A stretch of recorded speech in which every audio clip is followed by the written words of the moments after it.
Hello. Welcome to Hashtag Sports.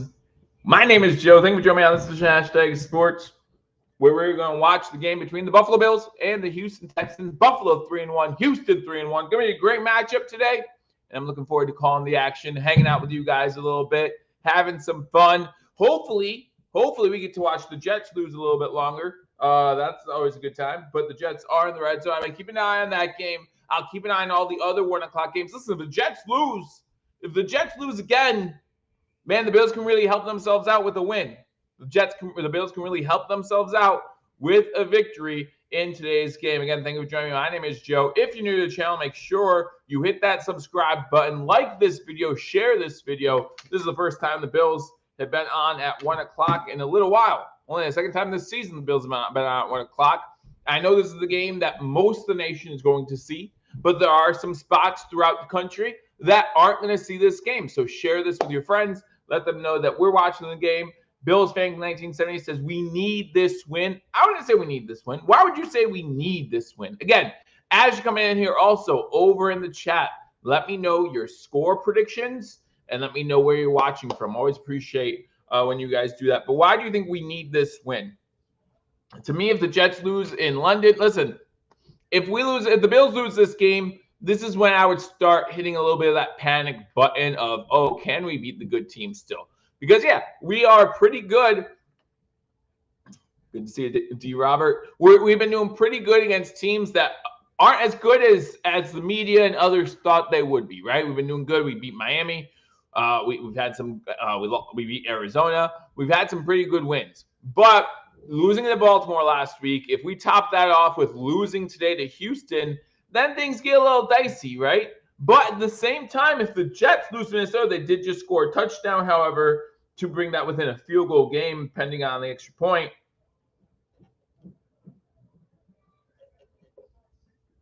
But they'll make it a field goal game and make it, Minnesota's getting the ball, but it's close in London. It's close.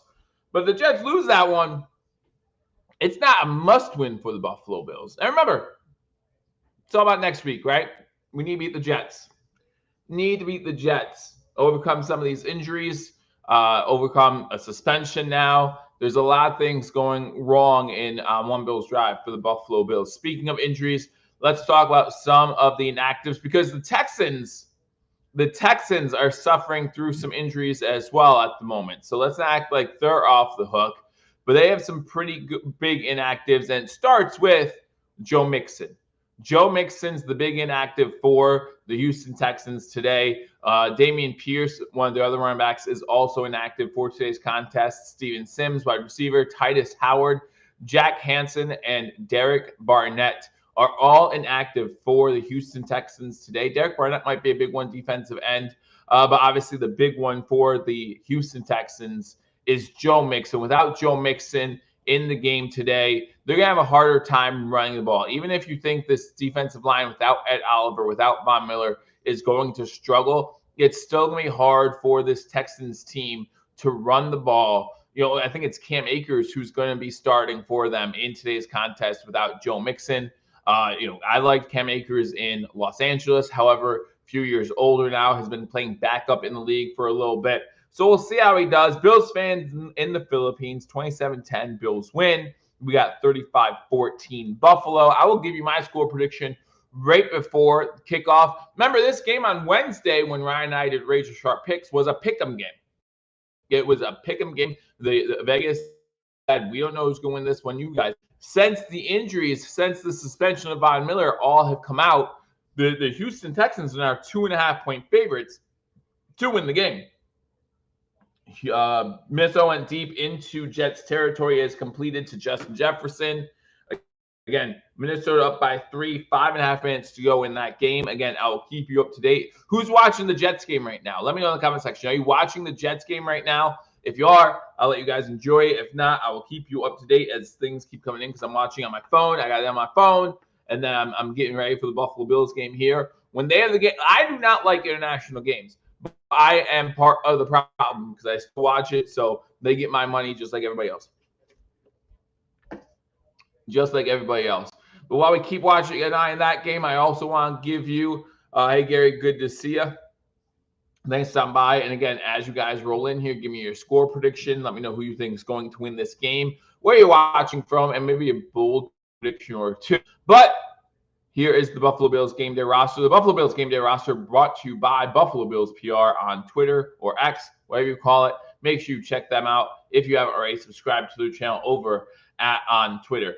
So looking at the quarterback situation, same as always, Josh Allen, Mitchell Trubisky sitting 1 and 2 at the quarterback room. The line, you got Van Pron Granger. Is it Granger? I think it's Granger. Osiris Torrance, Connor McGovern, Alec Anderson, Deion Dawkins, Ryan Van DeMark, David Edwards, and Spencer Brown. Spencer Brown had a really bad week last week.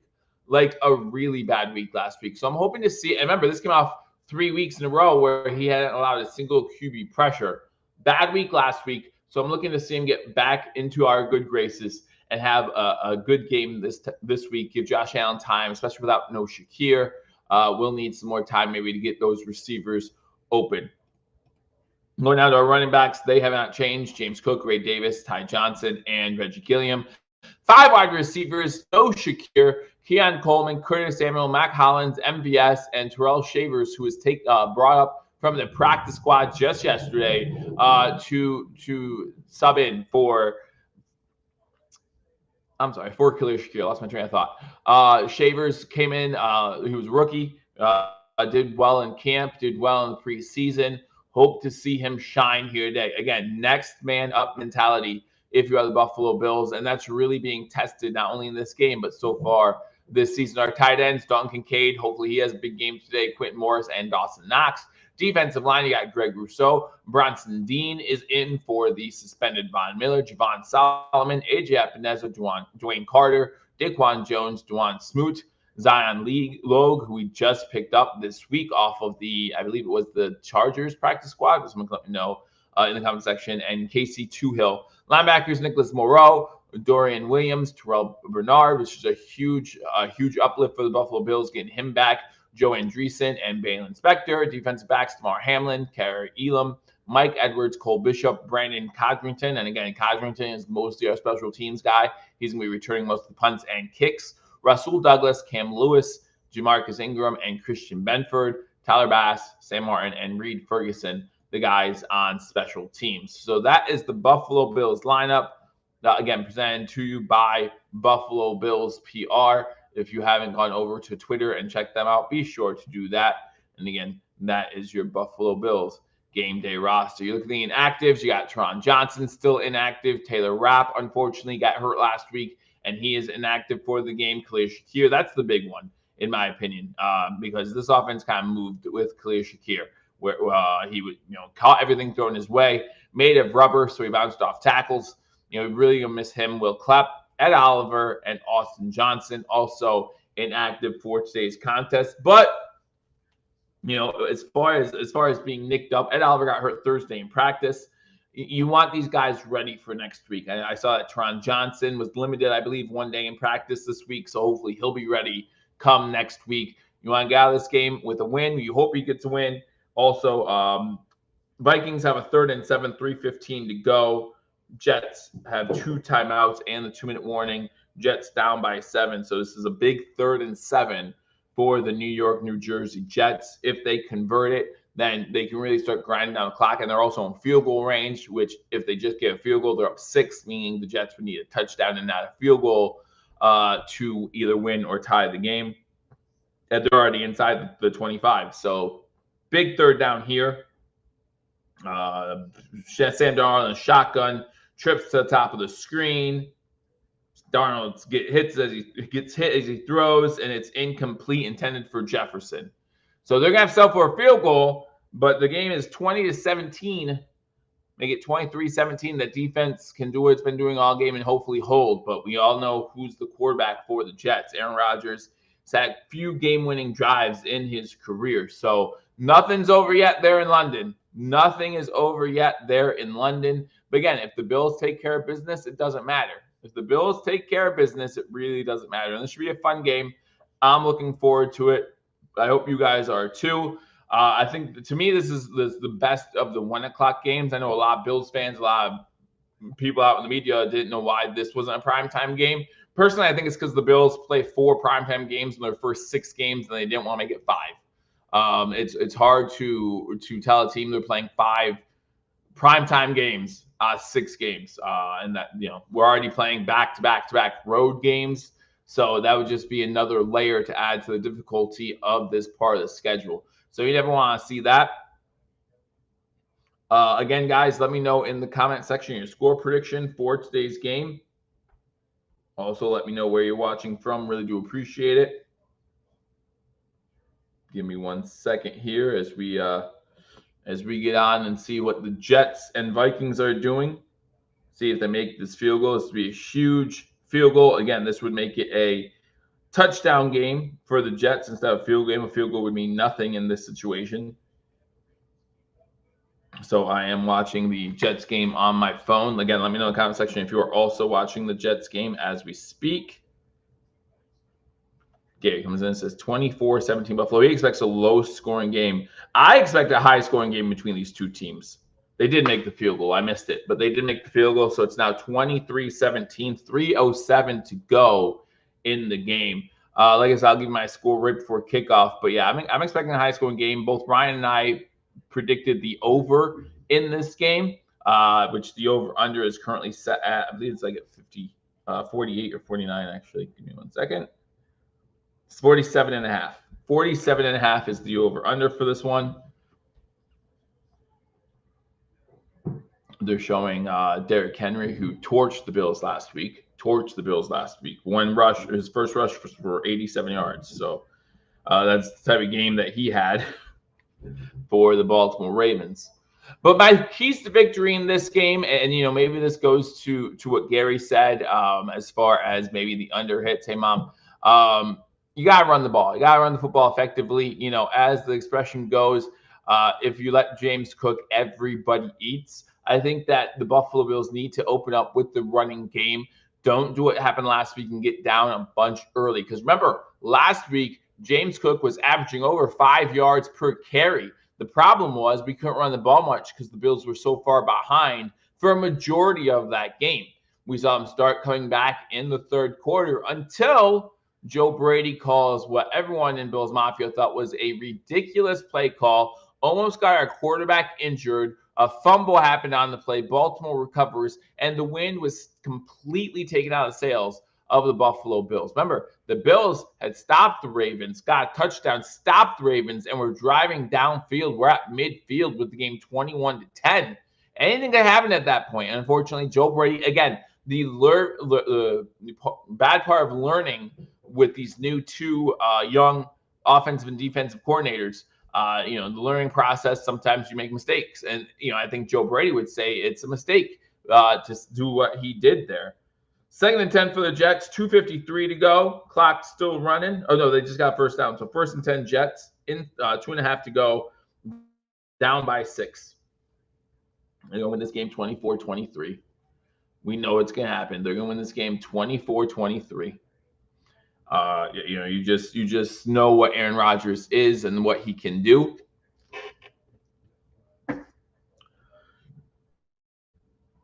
But that brings me to my second. Lazard with the catch gets inside Minnesota territory. It brings me to my second key to victory, which is call a good game. You don't think about the coordinators too much about, what they need to do. And in this instance, Joe Brady, you're going to want to have some fireworks at times, right?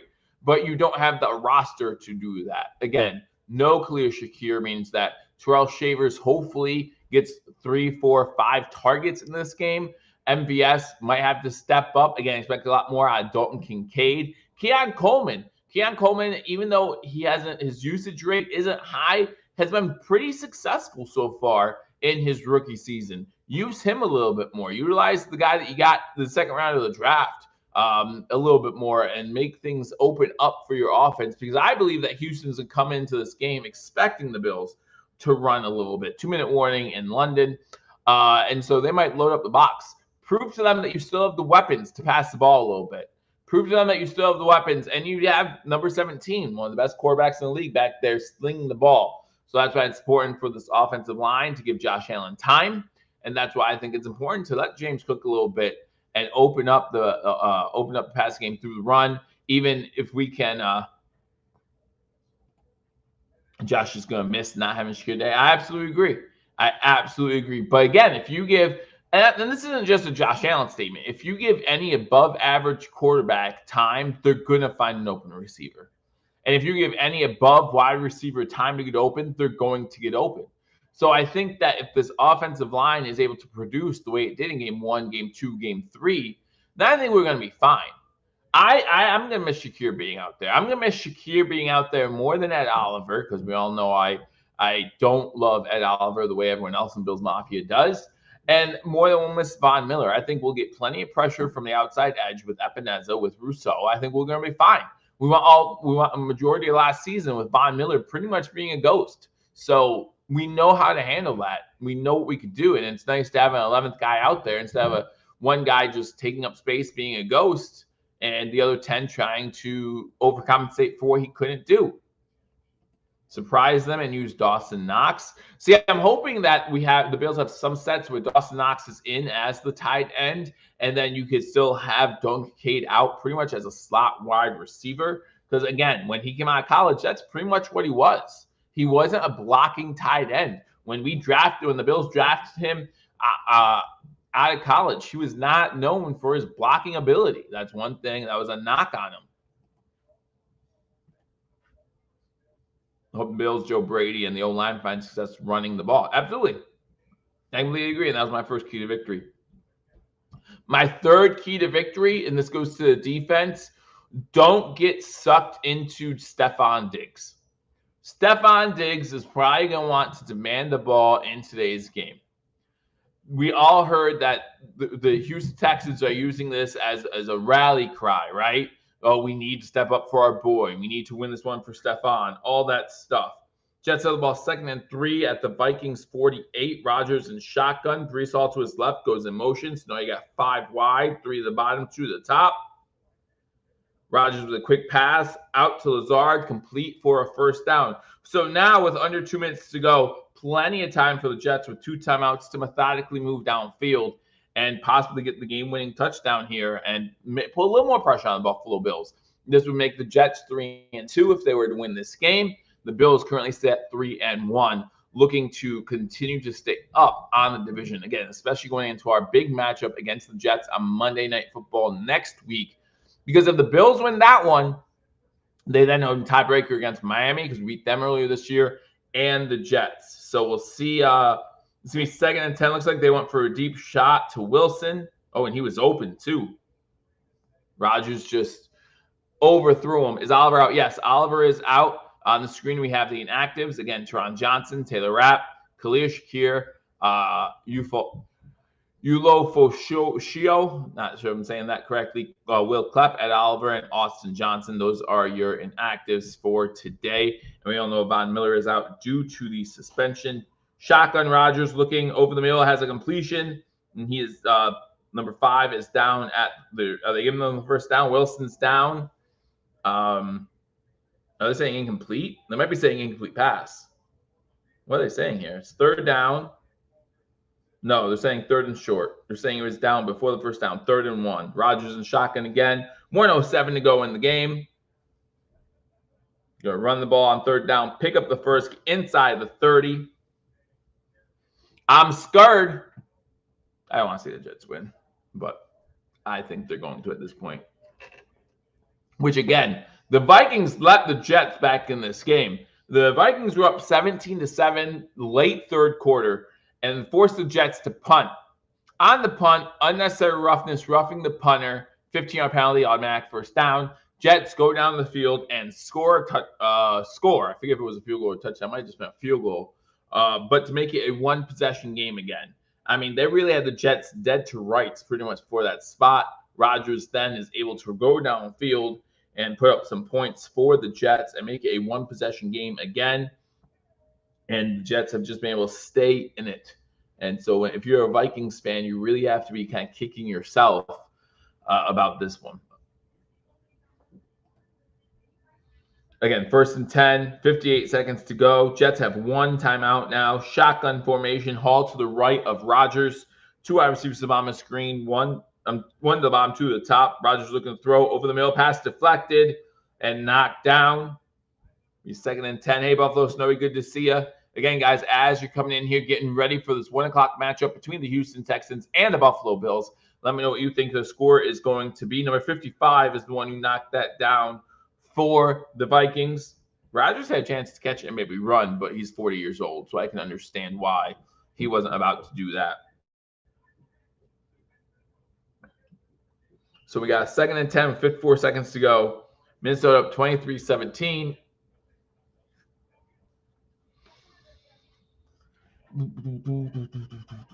I'll give you some of my takes in a minute. Again, just watching this one. This one matters for the Buffalo Bills a whole lot.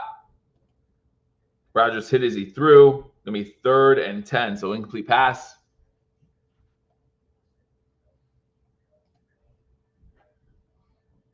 Go through some of the other 1 o'clock games today. You got the Panthers versus Bears, Browns versus Commanders. That Commanders team is surprisingly good right now.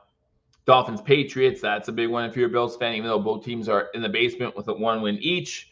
As Ryan said on Wednesday, when Tua comes back, this Dolphins offense still can be explosive. Colts, Jaguars, as we get ready for the 3rd and 10. 2 wide receivers, top one to the bottom. Rodgers looking to throw. Throws it. Is that intercepted? Is that intercepted? Intercepted. Game over. No flag. No flag. So they're going to probably review it because it looked like it might have hit the ground. But it looks like the game might be over and the Jets are going to fall to 2-3. If that is the case, then they're in trouble. The Jets are in trouble. And, as a Bills fan, I'm all for it. But at the same time, we're going to rewatch this. Let's see. I think that's his 3rd or 4th interception on the day, too, isn't it? That's going to be his 3rd or 4th interception on the day. That's a pick. That's interception. And that game is over. A couple kneel downs, and that one's done. Because, again, the Jets only have 1 timeout. And for Aaron Rodgers, how many interceptions was that for Rodgers today? Yeah, that's his 3rd interception on the day.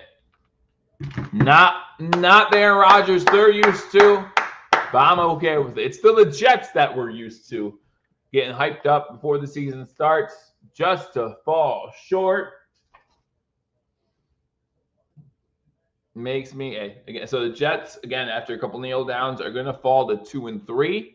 Which means with a win today, the Buffalo Bills would get a 2-game lead heading into their Monday night matchup next week with the Jets coming back from London. So that might be a little bit something to think about too, is the Jets coming back from London. They have a week to get reacclimated, but those are sometimes some tough trips. So we'll see how they come back.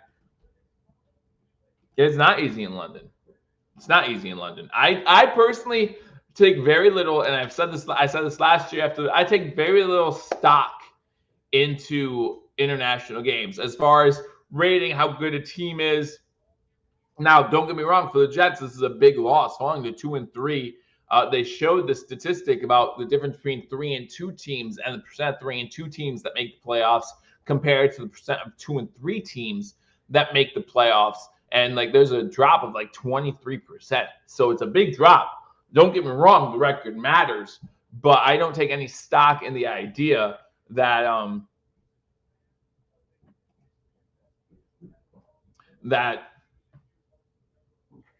how they play overseas is something that we need to take into account when figuring out how good a team really actually is.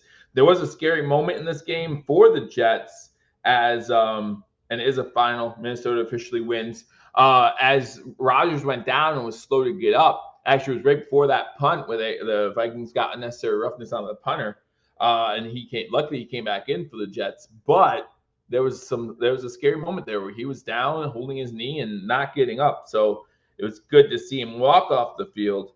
And he does become the 9th quarterback in NFL history to record 60,000 career passing yards. So good for him doing that. But now this game, Now this game between the Bills and Texans becomes a huge game for the Jets. They're going to watch this one closely if they can, because if they go back 2 games and then lose next week, think about this. If the Bills win this week and win next week, we're up 3 games on every single team in our division, practically 4 games against the Jets and the Dolphins, because we then own tiebreakers. So really big 2 weeks here for Buffalo. They can really break away from the pack in the AFC East. And again, I know we would love to have that #1 seed. I get it, right? But if you can just simply win your division, we all know that that's the biggest part. The first thing you got to take care of is your division. Once you take care of your division, you can think about 1 seed. You can think about when to rest players, things like that. But until that happens, that's what you got to lock in first. Is this going to be a Kincaid game? I don't know. If you were with us on Wednesday, you know one of my bets in my parlays or in my prop bets is simply that James Cook is going to score and the Bills are going to win. Now, I don't know if I would have made that bet if I would have known Ed Oliver was injured for this one.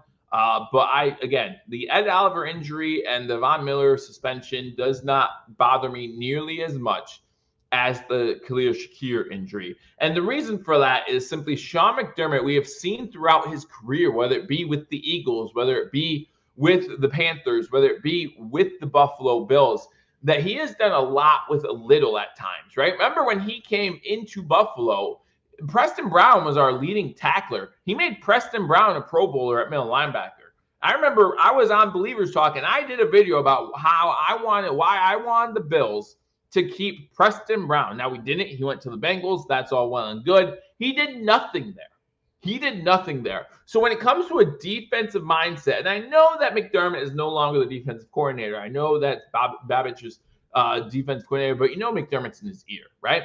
So when it comes to defense, I have trusted McDermott to figure things out. However, when it comes to offense, I don't trust McDermott to figure things out. Now, do I trust Allen? Sure. Am I leaning towards trusting Joe Brady? Sure. But we all know what we saw last week, the growing pains of a young coordinator trying to figure things out in the NFL. This isn't LSU anymore, buddy. You don't get away with some of those trick plays that you were able to get away with in college. Those linebackers are pretty quick. Again, guys, thank you for joining me on this edition of Hashtag Sports. My name is Joe. Before the game gets underway, I do want to make sure we thank our sponsors. So Hashtag Sports has 2 sponsors for the 2024-2025 NFL season. First of which is Mr. Rogers Homes. Mr. Rogers has been a sponsor of Hashtag Sports for a long time. We appreciate his sponsorship, guys. Mr. Rogers Homes, Mr. Rogers Real Estate is top 5% realtor in Arizona. If you're looking to get away from those snowy winters in Buffalo, the cold weather in the Northeast, go to MrRogersHomes.com. Link in the description below. Again, we appreciate all that he has done for Hashtag Sports with his sponsorship throughout the years, and we hope that partnership can continue into the future, maybe celebrating a Super Bowl ring together.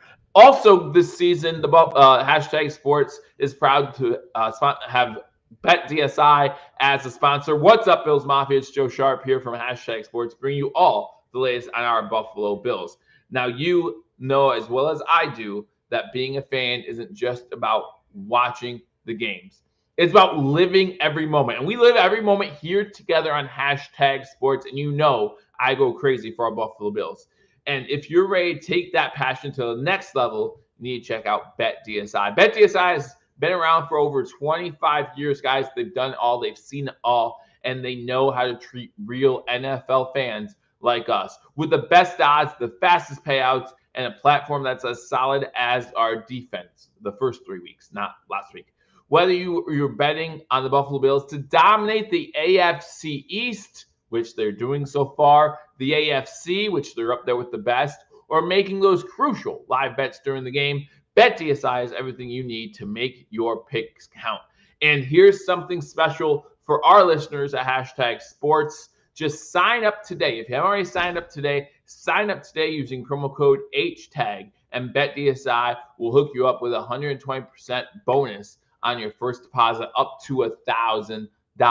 You deposit $1,000, so they're going to give you a free $1,200 to bet with after on top of that. That's right, extra cash to make sure you're backing the Bills all the way. So don't wait. Head over to betdsi.eu, use the promo code HTAG, and start turning your Buffalo Bills knowledge into big wins.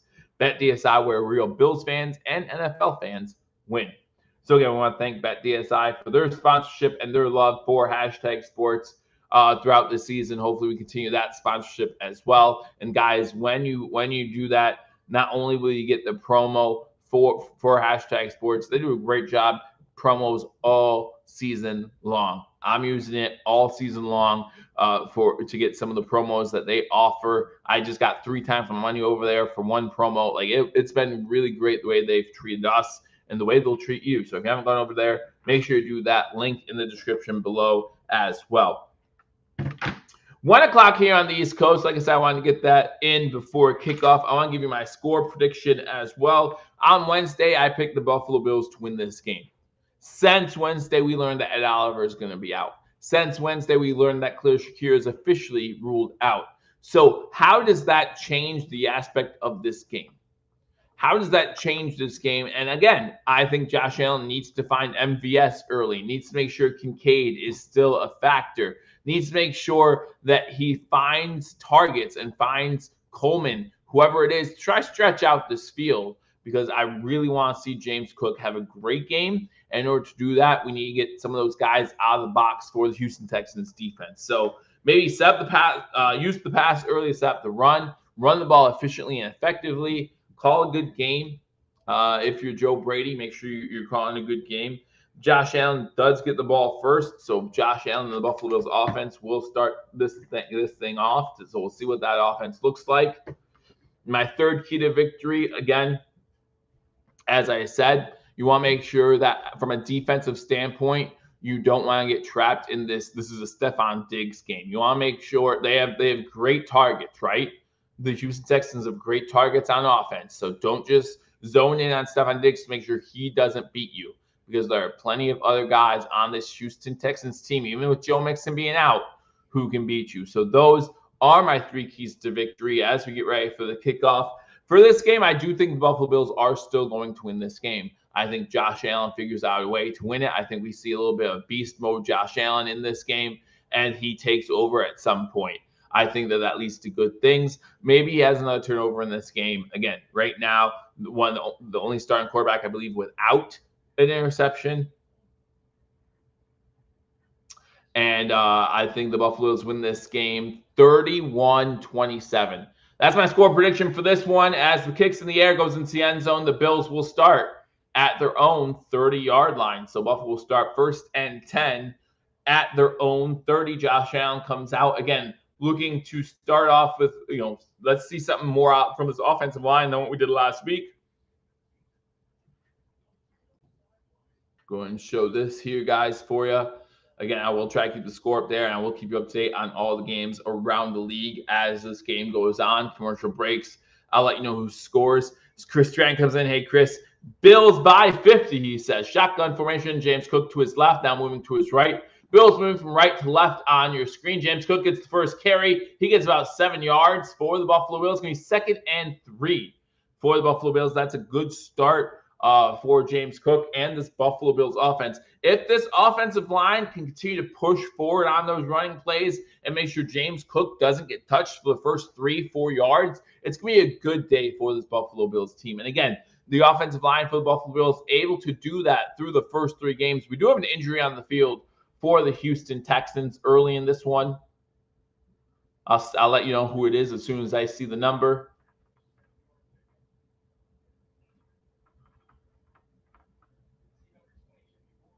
Looks like it was number 20 for the Texans, who's down on the field. Jimmy Ward, safety.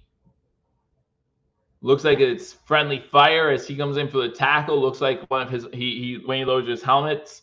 Oh, when he lowers his helmet, he only has one helmet because he only has one head, guys. But when he lowers his helmet, it does hit off of another defender who was making the tackle. So he's down on the field right now. It's going to be 2nd and 3 when we come back from the commercial break. Greetings from Iowa. Hey, Jim, how you doing? Good to see you. Again, guys, as you stroll in here, make sure you hit that thumbs up button, like this video, share this video with your friends, let them know we are live. And if you haven't subscribed to Hashtag Sports, be sure to do that.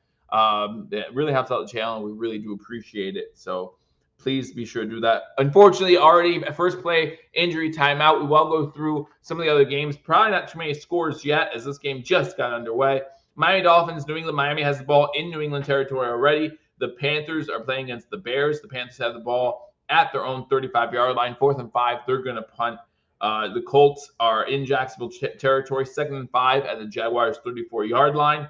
Ravens and Bengals. The Ravens have the ball at midfield. Browns at Commanders. The Browns have the ball at midfield as well. Looking at some of the 4 o'clock games later, you got the Raiders versus the Broncos, Cardinals versus 49ers, Giants at Seahawks, Packers at Rams, and then tonight's game. I'm looking forward to tonight's game a lot. Cowboys at Steelers. Let me know who you want to win that one in the comment section. I know a lot of Bills fans don't like the Cowboys. When you're thinking about first overall seed, when you think about the playoffs, Steelers are starting off hot, right? So we want the Dallas Cowboys to help the Bills and get a victory against the Pittsburgh Steelers. I know a lot of Bills fans might not like hearing the idea of a Cowboys win. A tie would help us as well if you don't want to make you want the Cowboys to win. And then tomorrow night, you have the Kansas City Chiefs at home against the New Orleans Saints. That, again, also I believe should be a good one. That NFC South is looking a lot better than what people projected, including myself. Tampa Bay is a really good team. Falcons beat Tampa Bay on Thursday, and they're a really good team. The Saints, decent team as well. Still got the Panthers, and they're the Panthers. But the NFC South is going to be a division to watch all season long, I believe. Richard, it might have been a face mask, but he was already on the way down, and the face was grabbed. Plus, we got 7 guys to watch 22. It's hard to do. As an official, believe me, it's hard to do. Game moves fast. And if he's already going down and the face mask does not help with that progress, then you might not see it called all the time. Just because someone touches a face mask, you're not going to get called. Shotgun, James Cook to the left. Curtis Samuel came back, and then he went in motion. Allen, it's time to throw. Incomplete, intended for Hollins. So it's going to be 3rd and 3. Decent pocket for Josh Allen on that one. We'd love to see the Buffalo Bills at least get 1 first down here. Don't want to see them go 3 and out on their first possession. But we do have a 3rd and 3 now.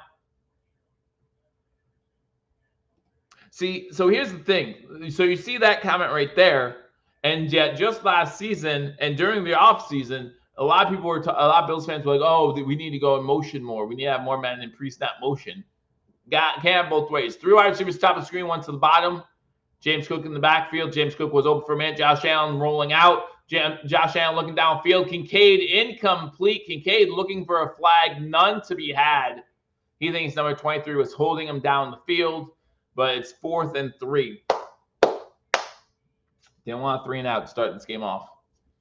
I'm going to check this out, see if there was a hold there. But again, if there is a hold, the defender did a good job making sure the official doesn't see it.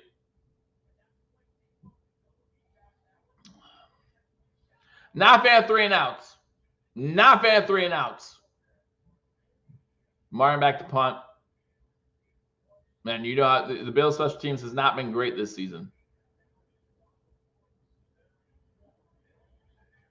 And this one will be caught inside the 10. Martin does a good job kicking it towards the sideline. So as soon as number 2 caught the ball, his momentum forced him out of bounds. I think it's going to be 1st and 10 for the Texans at their own 8-yard line. So C.J. Stroud comes in for the Houston Texans.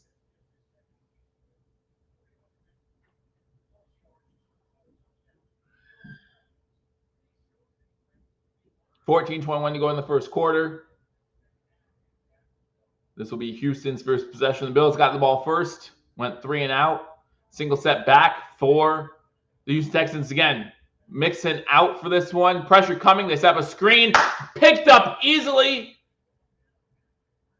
Number 33 with the catch. Number 90 for the Buffalo Bills with the tackle. That's Dwayne Carter. And it's going to be 2nd and 12.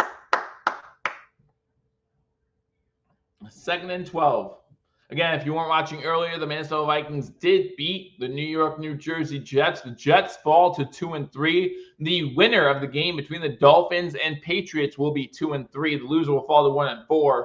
So if the Bills get a victory here, they'll be 2 games up with a big matchup against the Jets next week. Halfback delay gets to about the 9, maybe 10-yard line.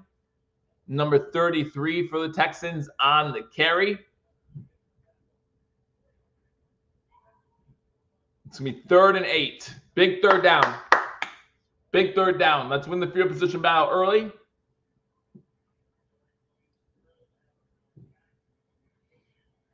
$40 people in here on YouTube. Make sure you hit that thumbs up button. I know people are watching on Facebook and Twitter and Instagram as well. If you want to be more part of the conversation, part of the action, join us on YouTube. Or just like the video from where you're watching from. That's fine too. You can leave a comment if you're on Facebook. Shock information for Stroud. They're going to run another halfback delay. They did not pass the ball to a wide receiver a single time on that drive. Stop for a loss by Cam Lewis and others. I don't understand that play call. Halfback delay on a 3rd and 8 inside your 9. Maybe you didn't think you'd have enough time. I mean, the Bills had 5 at the line of scrimmage. So I don't know if that's a good play call there. But you know what? I'll take it. I'll take it. It's going to be 4th down and 8 now. 4th and 9. They do say he lost a yard on that play. So 2 tackles for losses on that drive for the Buffalo Bills. 4th and 9. The Texans have pumped in their own end zone. Punts in the air on the way. Not a good punt. Luckily, Codrington did come up to make the catch at midfield. So going to be good field position for the Buffalo Bills. As both teams, or as the Buffalo Bills get ready to start their 2nd drive, which was as defense. Defense showed up huge on that drive. Defense showed up huge on that drive. Good way to start this game. Both teams go 3 and out on their first possessions. Buffalo's going to come out for their 2nd possession, and we'll see how they do.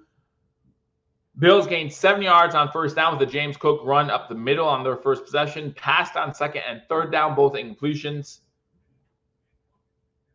Going through scores from around the league again. Thursday, the Falcons beat the Buccaneers 36-30 in overtime. It was a great game. You guessing that Josh will not run much? Again, unless he sees a wide open field. Unless he sees a wide open field and he knows he can slide down before he gets hit. I think Josh has been a little timid to take off since his non-throwing hand got hurt. He doesn't want to add, because remember in the one game, again, well, the game last week after that play where he was snapped as a wide receiver and it was supposed to be a flea flicker back to him, a pitch back to him, and then a throw. After he got hit, he stayed down for a little bit. 2 great teams feeling each other out. So, yeah, the Falcons beat the Buccaneers on Thursday. The Vikings beat the Jets just earlier today. Dolphins are up 3-0 over the Patriots. Panthers and Bears 0-0. The Colts are up 7-0 over the Jaguars after a Joe Flacco pass to Michael Pittman to make that game 7-0 there. The Ravens have gone up 7-0 over the Bengals. Surprise, surprise, Derrick Henry rushing touchdown in that one. Cleveland and Washington 0-0. So those are your current scores. Remember, this is the first week of byes. You have the Detroit Lions, Los Angeles Chargers, Philadelphia Eagles, and Tennessee Titans all on a bye this week. Maybe that's it. Maybe the Texans saw how good the Ravens did against the Bills running the ball, and they were like, oh. But as I said on Twitter, hey, Tim, good to see you. As I said on Twitter, which I'm getting roasted for, by the way, and that's okay. That's okay. If you've watched here, you know I have not been the biggest Ed Oliver fan. In fact, when the decision was made to extend Ed Oliver instead of Tremaine Edmonds, I was a little upset about that. Now, I knew it would work out because of what I said in the pregame. Sean McDermott can get the best out of his players. I personally do not think we should be extending any of our defensive players for big contracts. Harrison Phillips currently has more sacks than Ed Oliver. And Harrison Phillips had another sack today for the Vikings. And now it's not apples to apples, but Sean McDermott has a reputation of getting the best out of his players on defense. So why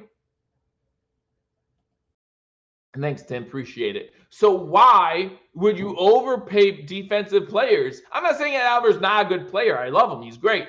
But running on first down, James Cook bounces off a tackler inside the 40. Oh, good run. About 12 yards there on first down. So it's going to be 1st and 10. There's a flag down. Dang it. Dang it. Holding. That's Spencer Brown, isn't it? Spencer Brown with the hold. Appreciate you, Tim. Oh. So it's going to be 1st and 20. Thought we got first down there, guys. Was excited. And the sad thing is the run is a stretch play to the left side of the line. I mean, Spencer Brown's right there. So that's like an arm bar. Glad you made it. Glad you made it. Greetings from Germany. Thanks for watching from Germany. What time is it there right now? Gotta make sure you guys hit that thumbs up button as you enter. 11:35 to go in the first quarter. Both teams have had the ball once. This is the second possession for the Buffalo Bills. Allen going deep. Has a guy, but he overthrows him because that's what he does. He can't hit the deep man. Why can't he hit the deep man? He's wide open. Why? Hollins is wide open. There's no reason to miss him there. No reason. He has to either he has a clean pocket, he's able to step up.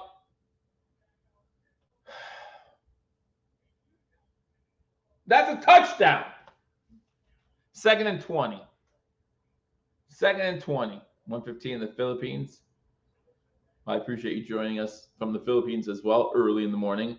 Allen can throw underneath. You throw it to Cook the first time. Makes a man miss. Gets back into Houston territory. Gets to the 35 and a first down. You throw it to him the first time. Why do you pump fake it to him when he's wide open? When the linebacker comes up, then you throw it. I'm glad that James Cook made a miss, and I'm glad that James Cook got the first down. But you don't pump fake it. Let the linebacker step up to him and then throw it to him. Throw it to him the first time. Nothing changed. A lot of Bills fans in the crowd. A lot of Bills fans in the crowd.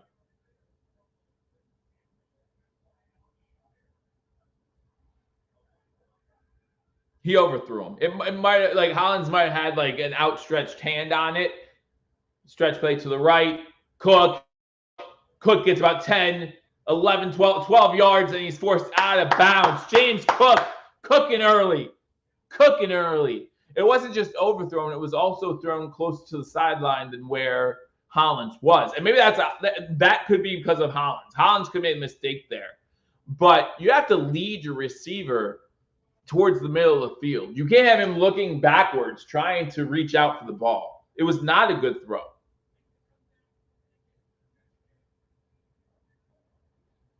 James Cook already at 43 yards, 9:55 to go in the first quarter. Hand the ball off to James Cook again. James Cook gets to inside the 20. It's about the 19. Another good 4 yards. All you need is 4 yards to carry, man.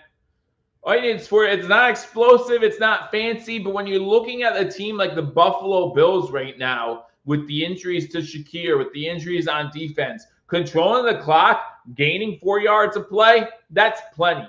Keep that. Do that. That wins football games. 9:20 to go. 2nd and 6 for the Buffalo Bills.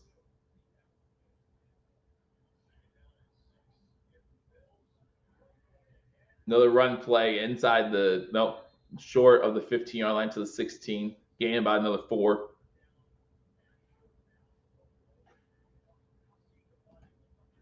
Cook is going to get to the kitchen. I hope so. Again, if you watch Razor Sharp Picks every Wednesday at 10 p.m. Eastern, I had Cook getting into the end zone and the Bills winning. Another run by Cook. Gets first down. Gets inside the 10. There you go. There you go. This is easy. This is easy. Allen's like, this is fun. Hand the ball off. Run. Hand the ball off. Run. Hand the ball off. First down. Oh, I need to pass the ball. Here, let me pass to my running back. Let him make a play. So who gets the first touchdown for the Bills? Let me know in the comment section. Who gets this touchdown? I'm going with Kincaid in the end zone. I know a lot of you are going to go Cook, so I'll go Kincaid in the end zone. First and goal from the 10. Hands ball off. This time stop the line of scrimmage. You went to the pot too many times. Give me Kincaid for the touchdown.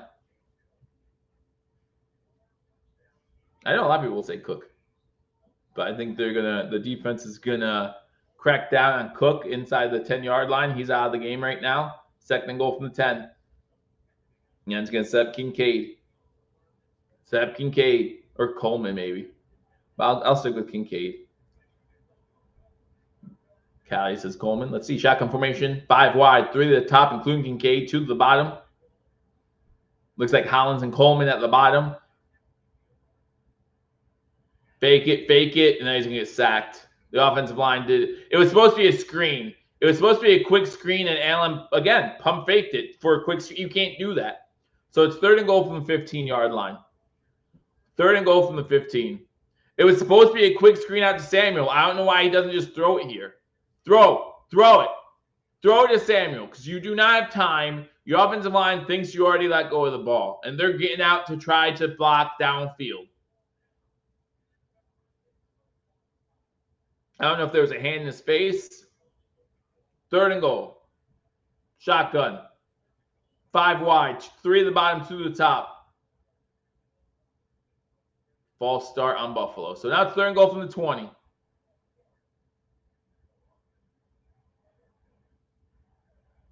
Third and goal from the 20. That's what happens when we take James Cook out, apparently. Offense starts going backwards. And now, even if you would have failed to get the touchdown from the 10, you still have faith in Bass to kick a 28-yarder. 38's a little different. 38's a little different. Shotgun, 5 wide, 3 to the bottom, 2 to the top. Allen throws it way out of the end zone. Intended for Coleman, way out of the end zone. Fourth and goal. So what happens when you take James Cook out, I guess. By the way, that pass, even if Coleman was able to break free, let him out of bounds. So these receivers stink. Bass 6 for 8 on the season with a long of 50. He's missed some that we wish we had back. One of them was blocked. No, the extra point was blocked. 38-yard field goal attempt in a dome. It's up and it's good. All right, so the Bills get the first lead. Bills get the first lead. 3 is greater than 0. And so the Bills have had the ball twice now. Got a field goal. Texans are getting ready to start their second possession. Give you some scores from around the league. Happy with a lot of things that happened on that drive until the end, right? The 2 penalties, need to do without those. But I'm happy with even the sack, right?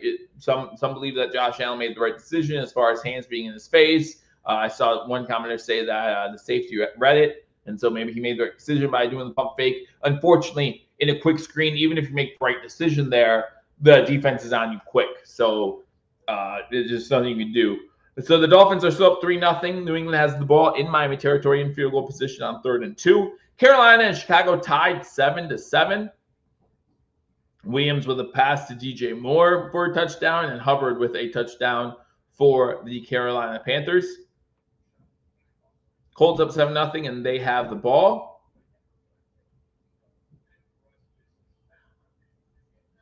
Ravens up 7-0. The Commanders in the red zone in a 0-0 game. They have the ball 3rd and goal from Cleveland's 5-yard line. So those are the scores around league. Again, not a lot of 1 o'clock games today simply because you have 4 teams on a bye. You have the Thursday night, Sunday night, Monday night game, and then you had the London game. So that's 4 games right there. So that's why you only have 6 1 o'clock games. There are going to be weeks this year where there's going to be less than 6 1 o'clock games. Bills take lead, 2 cheers, hip hip, hooray.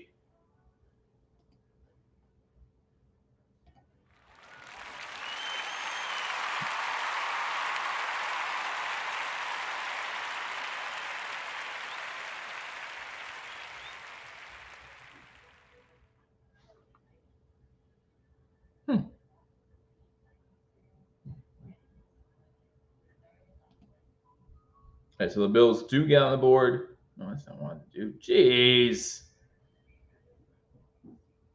Here we go, breaking stuff. Like I said, Texans will get their second possession.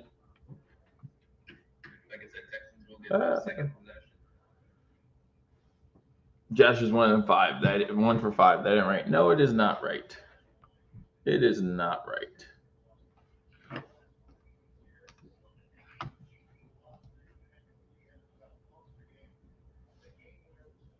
And the one was the pass to Cook out of the backfield.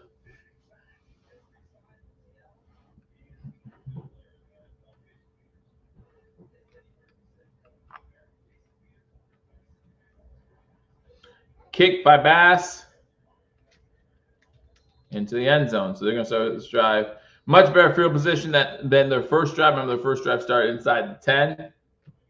And here goes the media talking about our boy Stefon Diggs.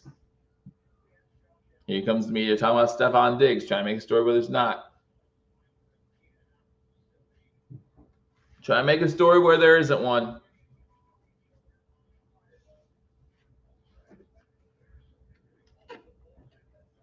But in one of my parlays, I do have Stefon Diggs scoring a touchdown. So, I formation, Stroud under center, pitch out, and he is stopped at the line of scrimmage.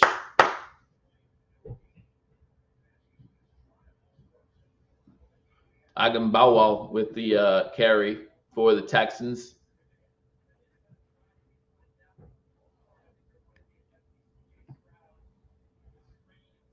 Again, Cam Akers and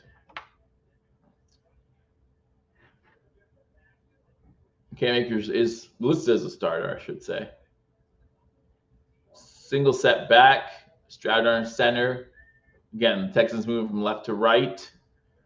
Stroud is playing a time, pocket collapsing around him. He does go underneath. Pass is complete to the 35, but tackled right away. So this defense is doing a good job. Defense is doing a great job.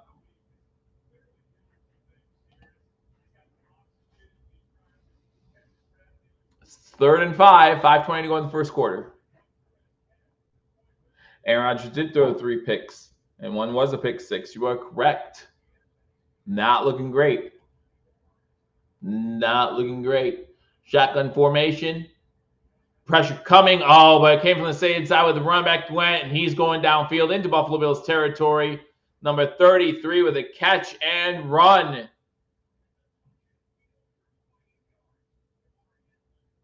DeMar Hamlin finally makes a tackle, but a big catch and run, 21 yards. Agumbowal. I don't know if I'm saying that correctly. But yeah, you had the blitz. I mean, there was a good play call. And then good blocking downfield by, I think it was number 86. I believe that's Schultz, right? Yeah, Dalton Schultz. I formation into Buffalo Bills territory at the 38-yard line. Fakes the handoff. Quick throw out. Got to make that tackle. Collins with a catch. That's Elam with the missed tackle. Needs to make the tackle at line of scrimmage. I'm sorry, that was Bishop with the missed tackle. Stevenson looks like he scored for the Patriots. So that's going to make it 7-3 New England.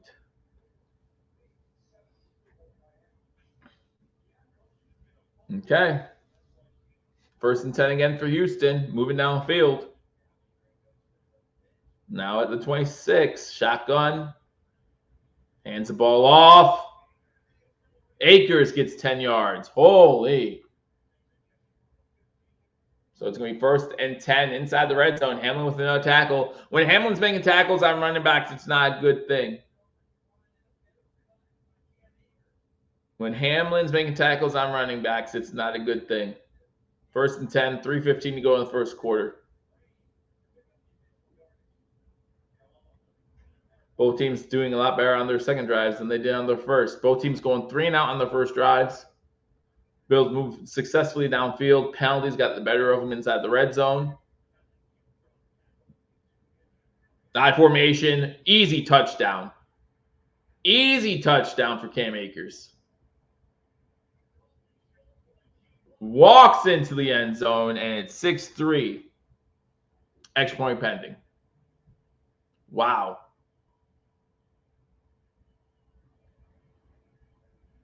Wow.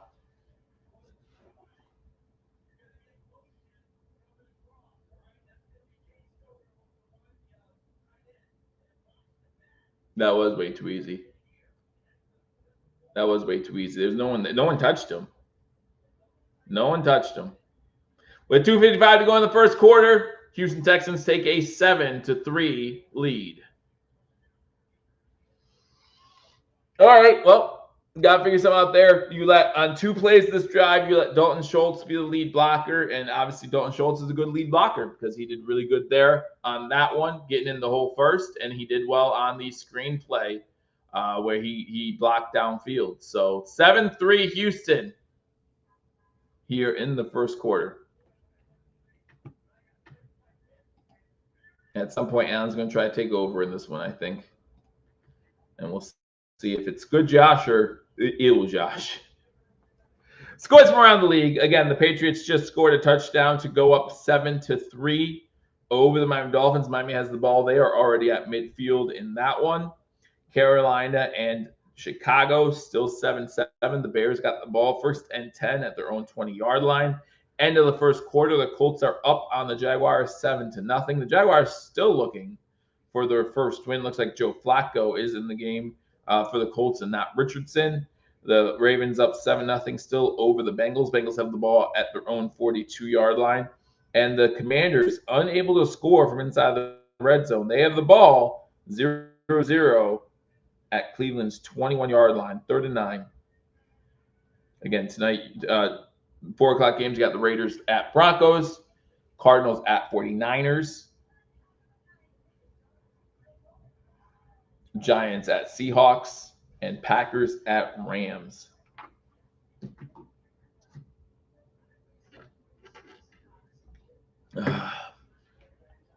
Cannot stop the run. Yeah, no, it's an issue. It's becoming an issue, especially when, Bills fans, or at least media around Buffalo, is hoping that, saying that without Joe Mixon, the run game would suffer for the Texans. And in the first drive, the run game wasn't able to do anything, right? They ran the ball twice for -1 yards. So it was looking like we were doing better on that drive, not so much. So it'll be interesting to see how the Bills do against the run. Because early on in that drive, even the commentary in the booth said that the best way to open up the field in the run game for C.J. Stroud would be to do it in the screen game. And they had that screen play, and then they got inside the 20 and ran it twice, and it led to a touchdown.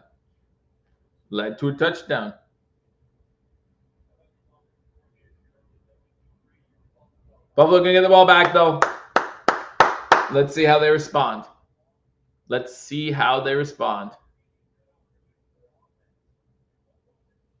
Ugh. Missing Mac Hollins there was so big. So big. But got to look forward. Can't look back. Can't look back. Kick's going into the end zone. Going to be another touchback. So percentages say that the new kickoff rule has led to more kickoff returns. And by over 10%. Like last year, I believe it was 17%. This year, it's at like 28 or 29%. But still, to me, it hasn't made it much different, right? I haven't seen much of a difference. And I don't know what the NFL was expecting as far as the difference goes. Maybe they're happy with 30% return rate. Maybe that's what they're happy with. Josh Allen under center. You have Kincaid and Knox on the left part of the line. Heavy run formation on an offside eye formation. Takes the handoff, going to throw it out of bounds because you don't have time to find Knox. Knox was open. Allen goes down.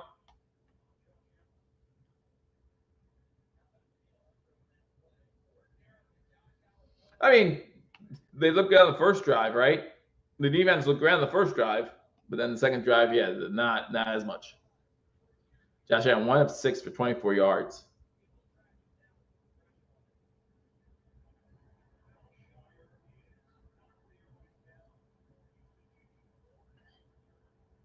Shotgun formation, trips and bunches to the top of the screen.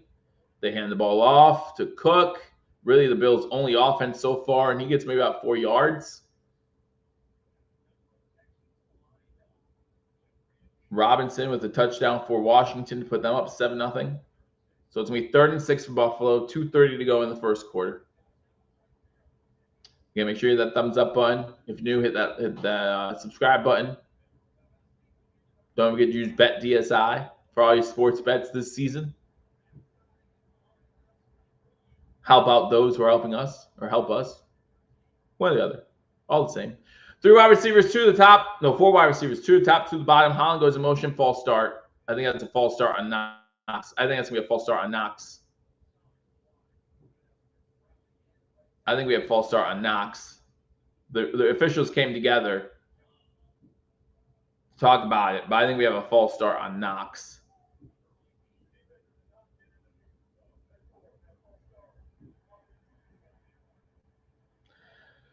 The defense didn't cross the neutral zone. I'm pretty sure they did. That can't be your excuse. All right. 3rd and 11. Another pre-snap penalty. All right.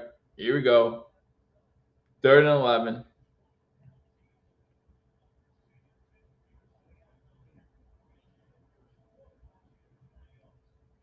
And shotgun, they send blitz and throws in. Coleman, come on. Now Coleman needs to make that catch.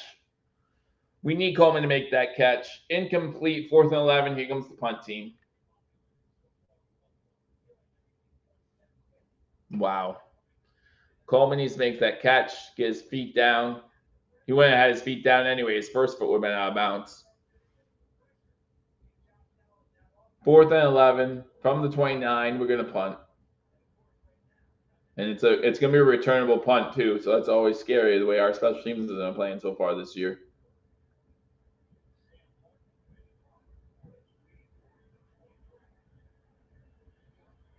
Ex-Buffalo Bill, Robert Woods, waiting for the ball. There you go. Punt goes out of bounds inside the 35.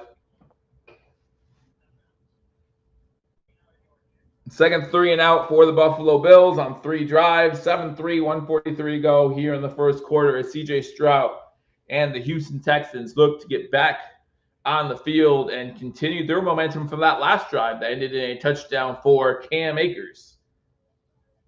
Got the Dolphins in the red zone against Patriots, down 7-3. Panthers Bears still 7-7 in that game. Colts still up 7-0 over the Jags, although the Jags now in the red zone. Bengals in the red zone trailing 7-0, and the Browns trailing Commanders 7-0. They have the ball in their own territory. Yeah, after the first drive by both teams, you thought this would be like a grinded out type game, like someone said in the comment section, 2 good teams feeling each other out. The Bills able to move the ball downfield into the red zone on their second possession. You're thinking, oh, they got the hang of this now. 2 penalties puts them back. Bass makes a field goal. And then, the last drive for the Texans, the Bills showed very little resistance on defense. Hopefully that changes here. And then the Bills unable to do anything in that possession as well.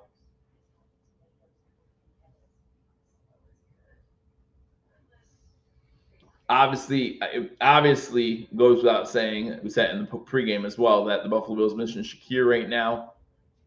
I think Shakir is clearly at this point Buffalo Bills' number 1 weapon. And he's the weapon that kind of opens up the field for the Bills as well.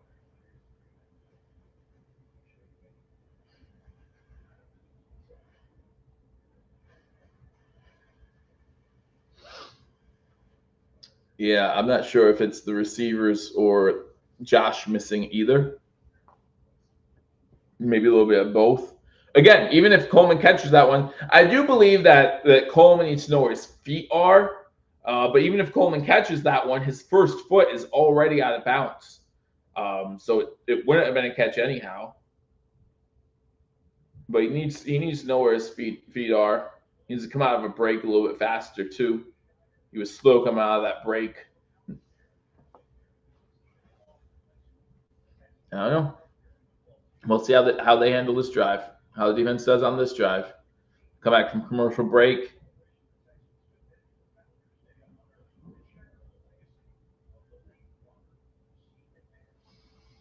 I thought Kincaid was going to eat this season. Well, not yet. And 43 going in the first quarter. Texans getting ready to start their third possession from inside their own 35-yard line. Shotgun. And fake the pitch out to running back. Stroud has all day to throw. He's throwing it deep. He's going to connect. Collins. That's how you connect on a deep ball. That's how you connect on a deep ball. Wide open. Wide open.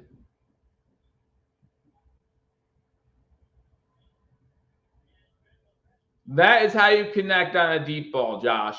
That's how you do it. Good in route by. There's no one who's fast enough to even keep up with Collins. Douglas had no chance. I don't know if Douglas thought he had help on the inside, but he didn't.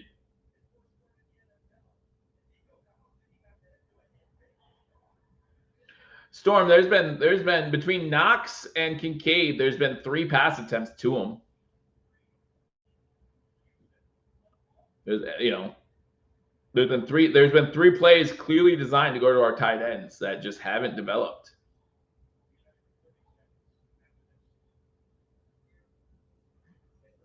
So that's 14-3, one play, 67 yards, sorry.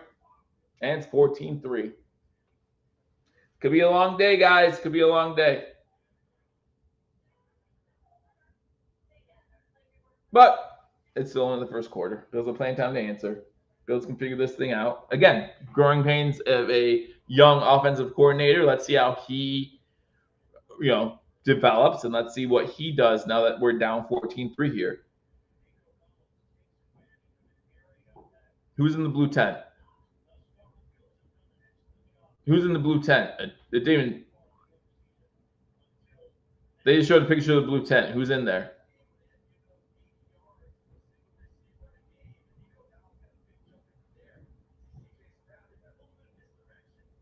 We have weapons on offense. Who are they? Who are they?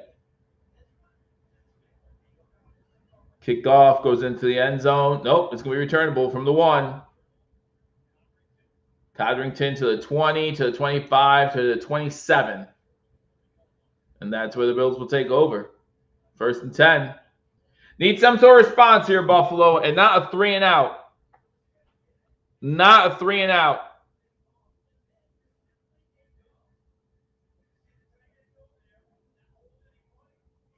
Yeah, and Collins just beats everybody.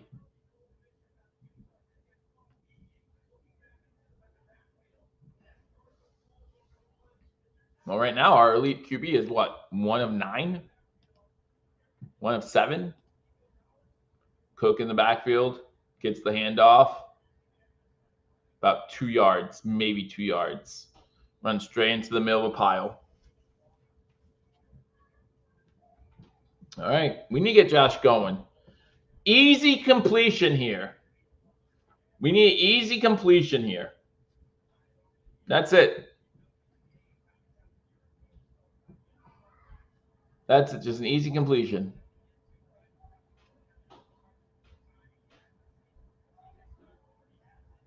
Shotgun. Cook goes in motion. 3 wide receivers to the top of the screen.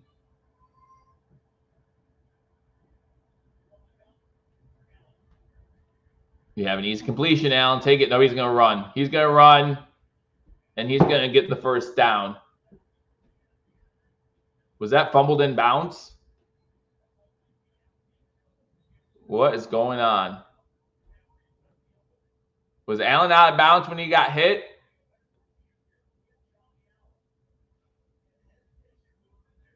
The ball's out. He's out of bounds. He's out of bounds. The fumble doesn't matter.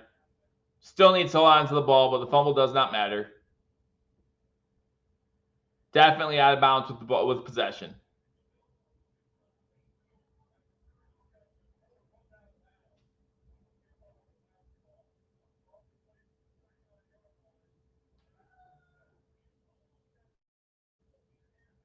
He said basketball instead of football. The official said that before he fumbled the basketball.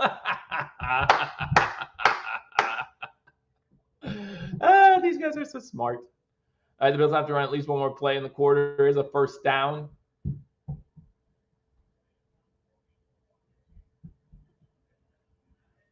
The bunch trip formation.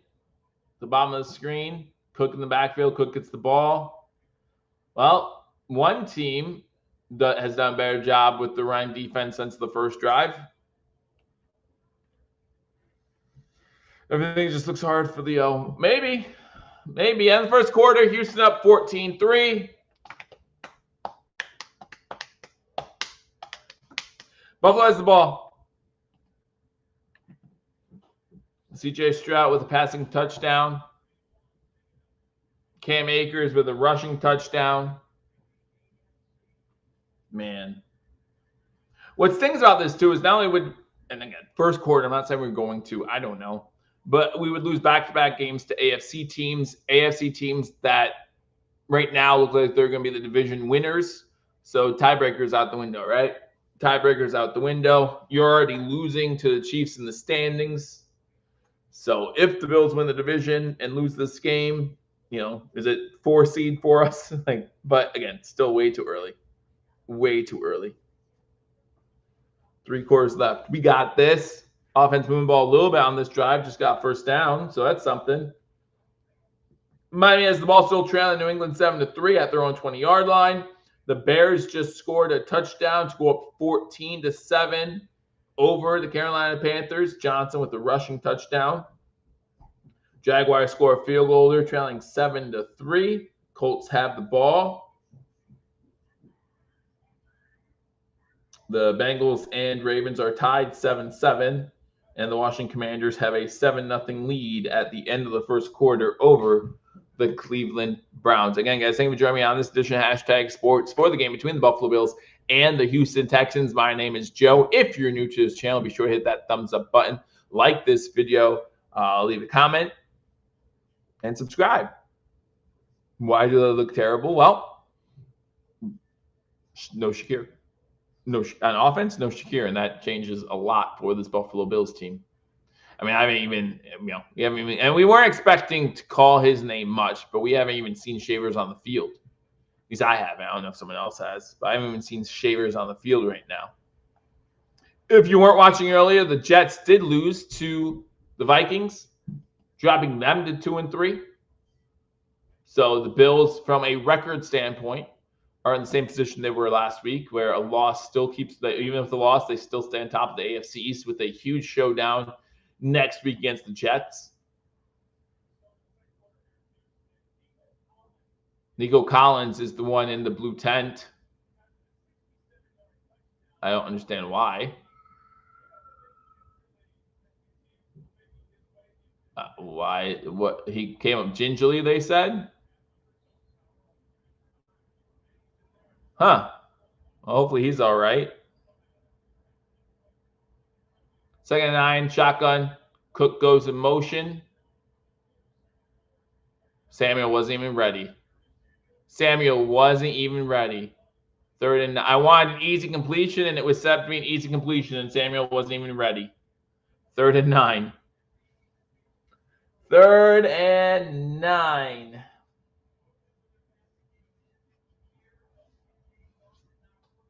I'm impressed with how many Bills fans are in the audience. There have been very few cuts to the audience, even close-ups, without a Bills fan in the vicinity. 4 wide with, looks like, who's that in the backfield? Looks like Ty Johnson in the backfield. Allen stepping up. Going to throw it back across his body. Hollins catch the ball.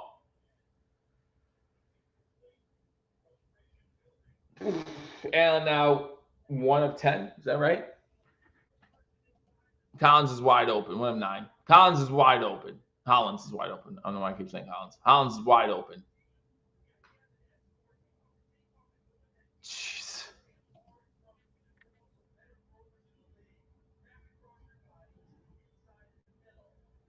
Punting again.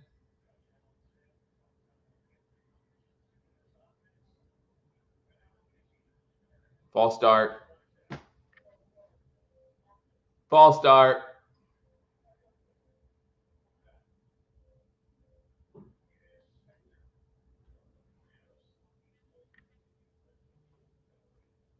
Spectre on the false start. It's his second penalty of the game.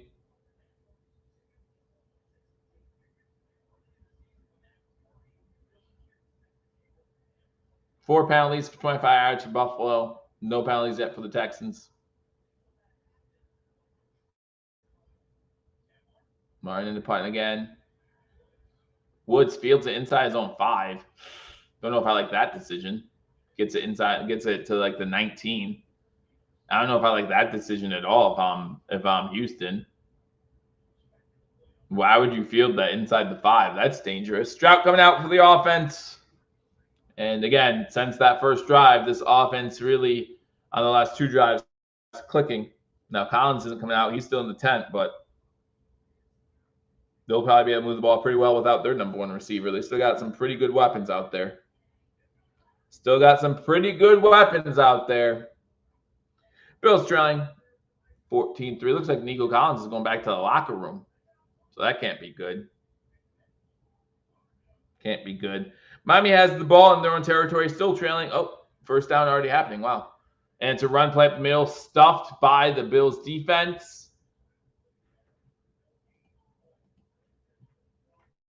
Joel Bernard on the tackle. Collins going to the locker room. That's not good. 2nd and 10, 14-20 to go in the second quarter.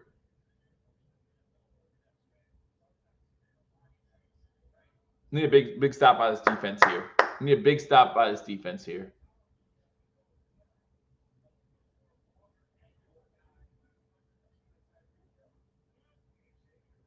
I formation, Stroud under center. And the ball off again. Williams closes the hole, 2, maybe 3 yards. It's going to be 3rd and about 7.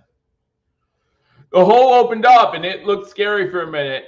The hole opened up, and it looked scary for a minute. Jacksonville just scored a touchdown to go up 10-7.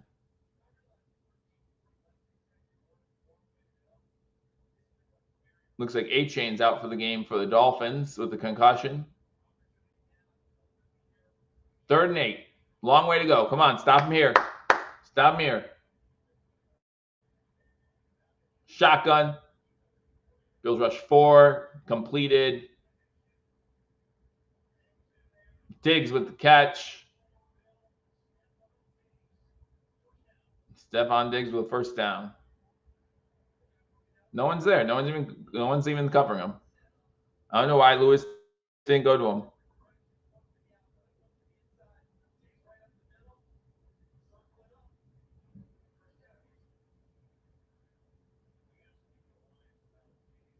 $12:10 to go, or 12:50 to go in the first half. Bills trailing Houston 14-3. CJ Stroud 6 for 6, 123 yards and a touchdown. Now what's going on? Timeout, Houston. Timeout, Houston.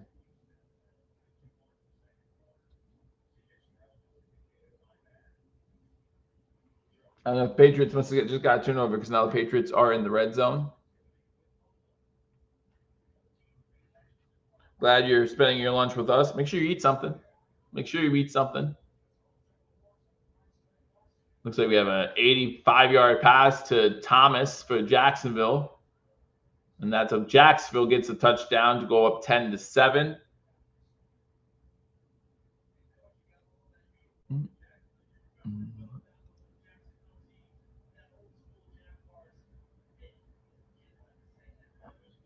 $12:42 to go. Houston just used their first timeout here in the second quarter.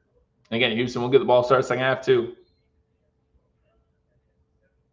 Stroud on center, single step back, take the handoff. Stroud passes it to the running back out of the backfield. Come on, guys. It's going to be a 9-yard gain.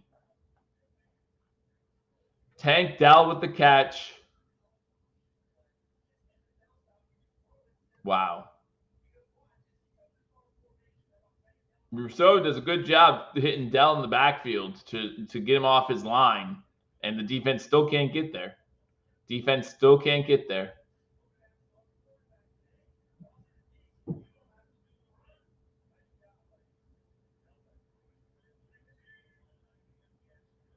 Pitch out, stopped in the backfield.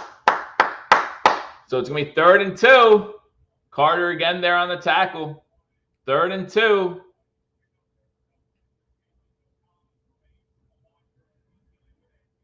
Collins' injury is a hamstring injury, still in the locker room. I mean, at this point, if Houston scores on this drive, maybe just say, yeah, rest him until next week. Right? Will we go down 21-3 again, just like last week? Shotgun on 3rd and 2. Bills send 5 over the middle. Pass complete. Into Buffalo Bills territory.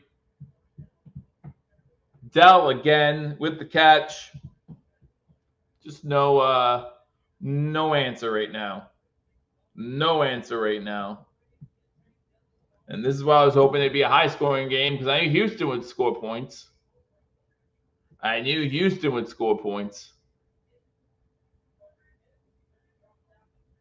But Buffalo is not living up to their end of the deal. Shotgun formation inside the Bills' 40-yard line. 3 wide receivers at the top of the screen. Quick pass out. That's what was supposed to happen with Curtis Samuel. Diggs with the catch. Diggs with a first down to the 25.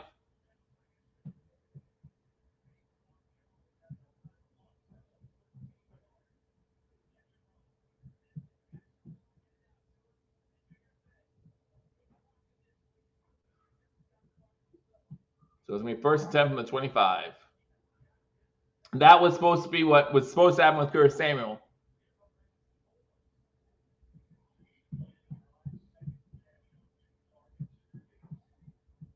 Ten minutes to go in the first half.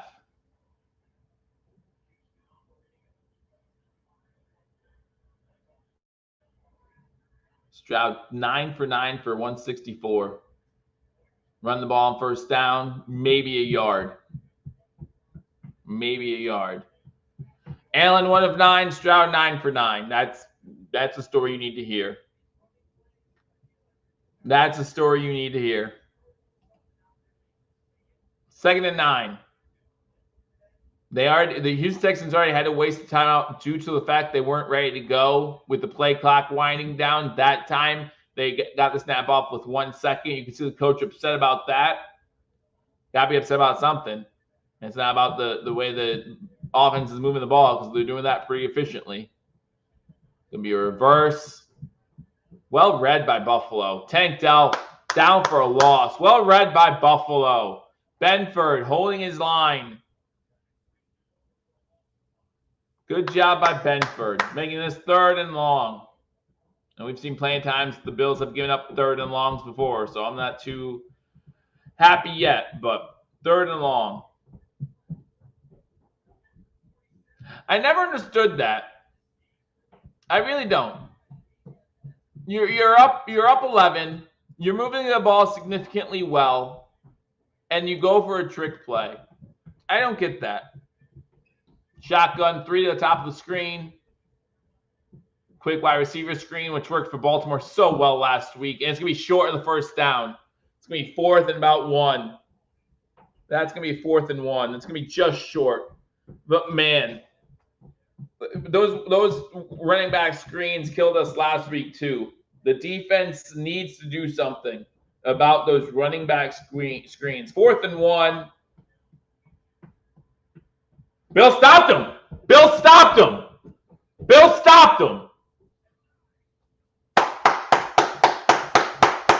That's crazy. That changes this whole game.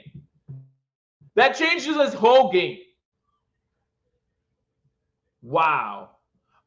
Houston gets the ball first, start second half, Amy. Buffalo got the ball first. Both teams went 3 and out to start this game. Buffalo got the ball. It went downfield inside the red zone. 2 penalties put us behind, and we had to kick a field goal. 3-0 Buffalo. Next 2 possessions for Houston. The first one was a 6-play drive that was 18-yard, 17-yard run by the running back Cam Akers for a touchdown, and then one play, 60 or 70-yard pass to Collins for their other touchdown. So Bills defense does get a stop, and now it's up to this offense.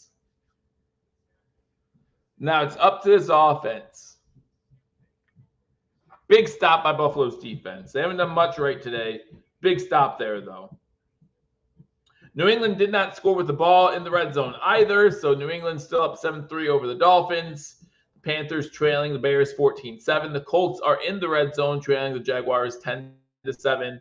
The Ravens up 14-7 over the Bengals, and the Commanders are in the red zone, up 7-3 over the Browns. The second touchdown for the Ravens was scored by Bateman on a 16-yard completion from Lamar Jackson.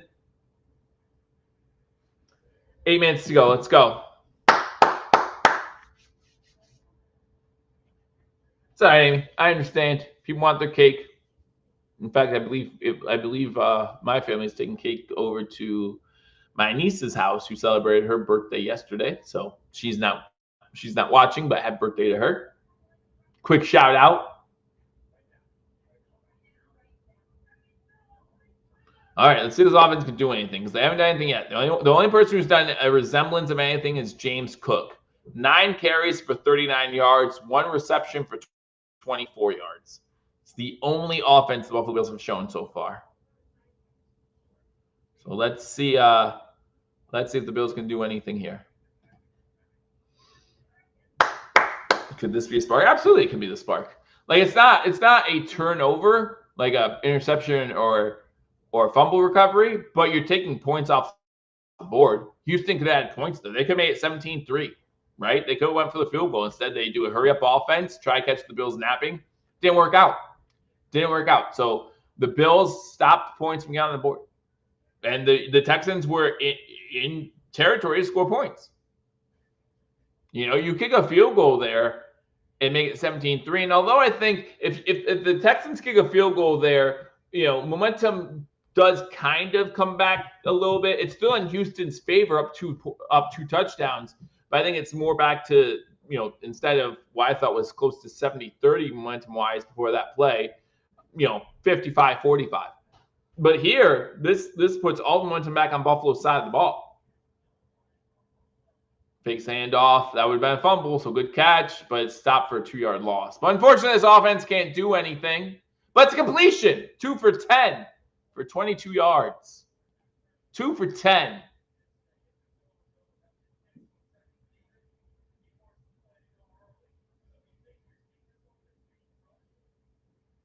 Bad day to be off, isn't it? Bad day to be off. But you know what? The great ones figure out a way to win even when they're off. Shotgun, quick pass out to Kincaid. Kincaid lowers his shoulder, gets about 7. Going to be down at the 23. So it's going to be 3rd and about 4. 3rd and about 3, I guess. 3rd and 3. 7 minutes to go in the first half. Again, I want to win this one. I do. But next week's so much more important against the Jets. So want Oliver back next week. Maybe Tryon Johnson come back for next week. Shotgun, 2 to the top, 1 to the bottom. Johnson in motion. He's now to the right. Quick pass. You better have caught that. You idiot. He does catch it. Hollins with the catch and enough for a first down. But he bobbles it before he goes out of bounds. Wow. At this point, honestly, I would set things up for Shavers just to see what he does. He was on the field for that play. I would set things up for Shavers. Like, it cannot get much worse.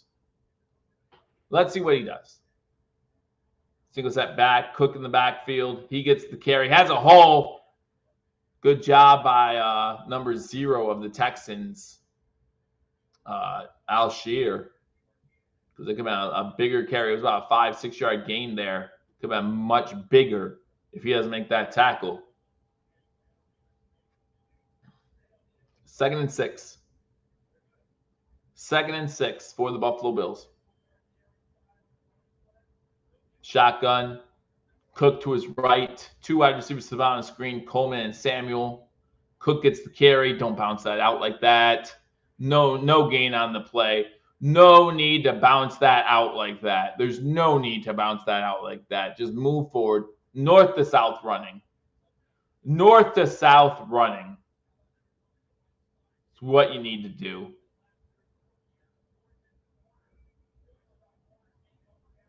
Third and 6. 3rd and 6. Buffalo 2 for 6 on 3rd downs today.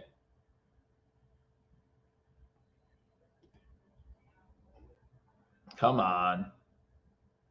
Coleman, Hollins, and Samuel on the left.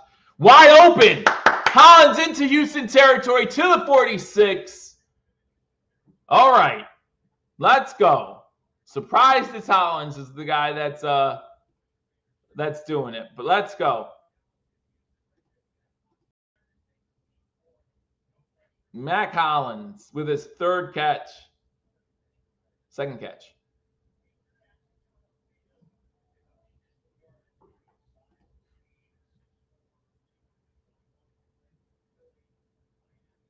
Allen in the center. Heavy run formation. MVS in motion. Fake the handoff. Screen to Cook is read brilliantly by number 91 of the Texans. Tackle for a loss, about 4-yard loss on the play. But loss of 6, even bigger.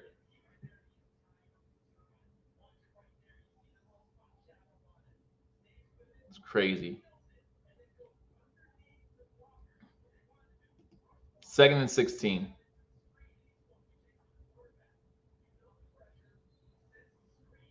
.340 to go in the first half. Is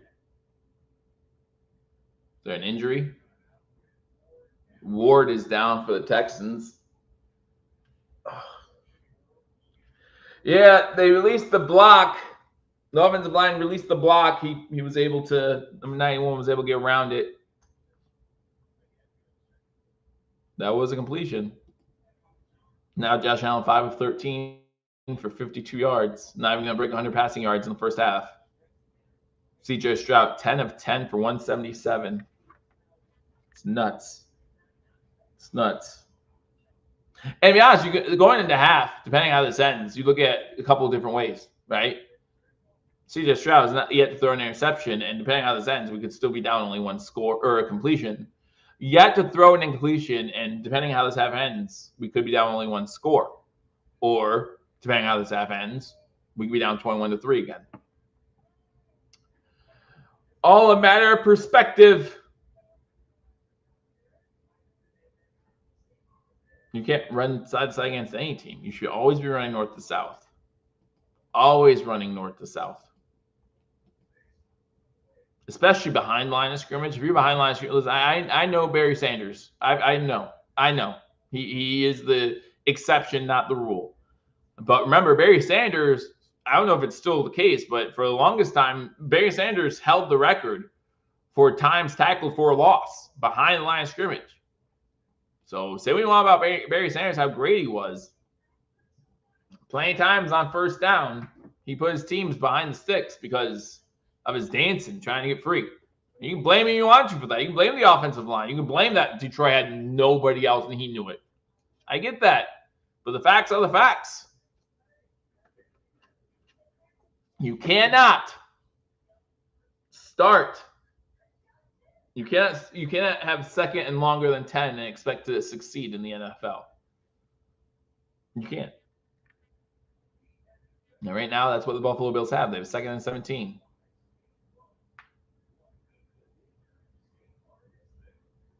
Second and 17.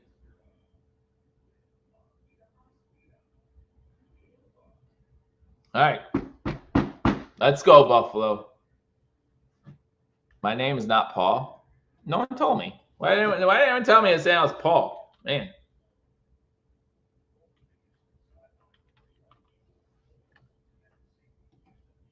Why didn't anyone tell me that? I have no TV. Is Josh under pressure? Yes. Josh has been under pressure quite a bit today. The O-line not doing great. Not doing great. All right, now it's 2nd and 17 from their own 47-yard line. Allen under center, takes a snap, throwing underneath. Caught back into Houston territory, but not much more. Ray Davis with the catch, about 4-yard gain. Gonna be 3rd and 13. Yeah, the whole line, O-line's not doing great, Jim. Not doing great. And again, you know, when some people, including in the chat, were discussing last week about how the Bills can't beat good teams, it was one loss, right? Take no stock in it at all. But now here we are in Houston playing against the Texans, and it's happening again. And so these questions do have to start becoming a real issue. Houston sending 5, Allen stepping away, Allen throws it. Did he stay in bounds? Kincaid? Oh, they're saying incomplete. Come on, Kincaid. You have a 3% drop rate in college, and now you can't catch anything.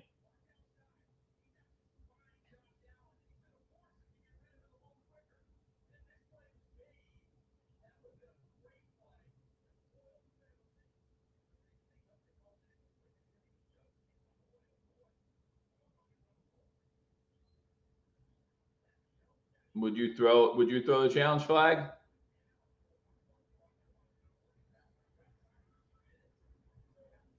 McDermott is not throwing the challenge flag. I thought it was no catch on the replay. I agree that was no catch on the replay. Let me know what you guys think in the comment section. Let me know in the comment section if you could see it. The ball is definitely moving as he's trying to catch it. I think it's a good no challenge. I think it's a good no challenge. 2:42 left in the first half. It's nuts. Chicago just scored another touchdown. Looks like up 20-7 over Carolina. Houston going to start again inside the 10.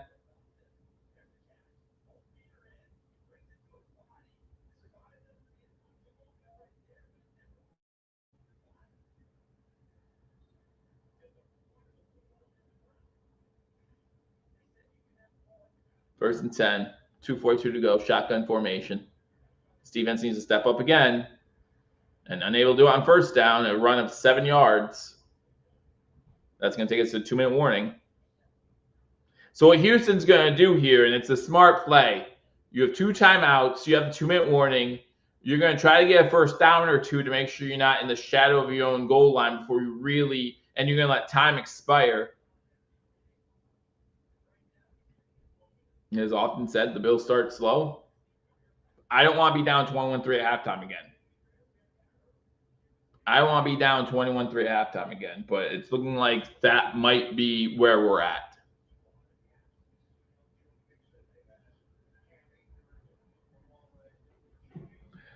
New England up 7-3. Like I said, Chicago up 21-7. Colts and Jaguars tied 10-10. We hit the 2-minute warning, by the way. That's why I'm going over scores here in this one. It's not looking good, and the Bills do need to make sure they get a stop. They cannot allow more than a field goal on this drive, in my opinion, especially with Houston done with the ball. But again, same situation as last week, right? Baltimore had a lead. Baltimore started with the ball. The Bills defense needed to come up big in that situation. They did. But I don't want to be down 21-3 again. Like I said, New England up 7-3. Miami has the ball in New England side of the ball. New England side. Chicago up 21-7.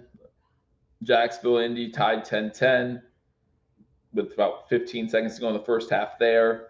Baltimore up 14-9. So a safety, looks like, for the Bengals. Yep. Derrick Henry with the negative 3-yard run. Baltimore has the ball again, though. Commanders up 10-3, and they have the ball in Cleveland territory. So those are your scores. Clear catch. I don't think it was a clear catch, guys. That ball's moving the whole time. That ball's moving the whole time, and it might be close to his body. I don't think it's a clear overturn. And that's why I think he doesn't throw a challenge flag. I don't think it's as clear as you guys are making it out to be. But it doesn't matter now. We just need his defense to step up. Now, there's some that would argue, and this argument would be fair, that the Bills aren't, at this point of the game, you need something. And, you need to challenge that just in case they roll the catch. Is anyone here really surprised with this? We know Houston is a good team, so I'm not shocked. It's annoying that we can't put up points against good teams. That could be a problem come playoff time because I believe in the playoffs only good teams are there. That's my thought.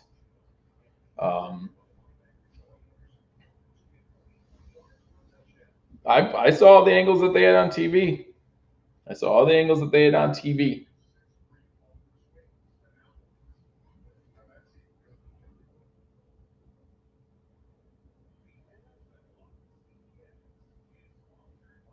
I clearly didn't see it. Did you see the angle that the official had on it, though? It's a question I was at. Did you see the referee, the one on the field, the one who made the call? Did you see his angle? If McDermott didn't challenge it, why am I going to get upset over it? As an official, I love when people comment about calls that they think are one way or the other. In the NFL, it's a lot easier in high school because of all the camera angles. But they have a better view of it than we do. Shotgun formation, fakes the throw, quick handoff. Good job by the defense. Carter, again, Carter's having a really good game. Carter's having a really good game. 3rd and 2. How do you don't throw the flag? That's how. Why are you taking? I just say I had a really good game. Now it's 3rd and 2, and you're taking them out. The announcer called it a catch, so it has to be right. And remember, at that point, it was called incomplete on the field. So not only does that have to be a catch, it has to be indisputable evidence that it's a catch. Sack! Oh, get him! Get him! Somebody get him! Incomplete. 1:16 to go, 4th and 2. So Bills are going to get the ball back with all 3 timeouts. Epineza misses. Jones misses. Good job, Epineza, coming back.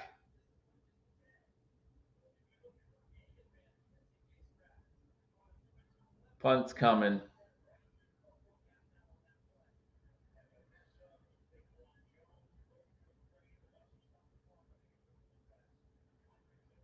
Covington from the 25. It's the 29. Go down! Just go down. Why do you try to fight for yards when someone has your legs? Thank you for wasting seconds. But there's a minute 2 left. All 3 timeouts. Plenty of time.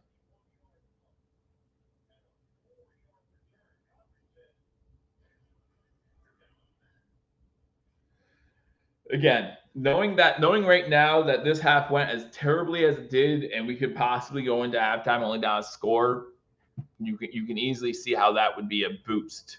Allen 6 of 15 for 56 yards. Gosh, not a good back-to-back stretch for Allen. But CJ Stroud, I didn't mention that.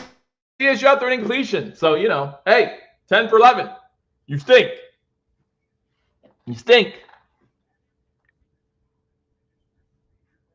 He didn't get slammed.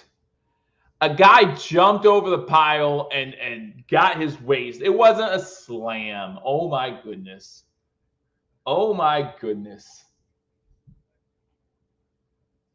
It would have been a Bush League penalty for sure. It would have been a Bush League penalty. What was right in his head? He landed on his head. It's a contact sport still. Football is still a contact sport.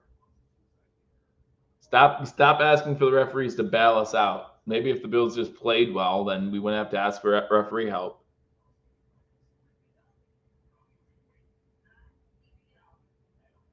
Good.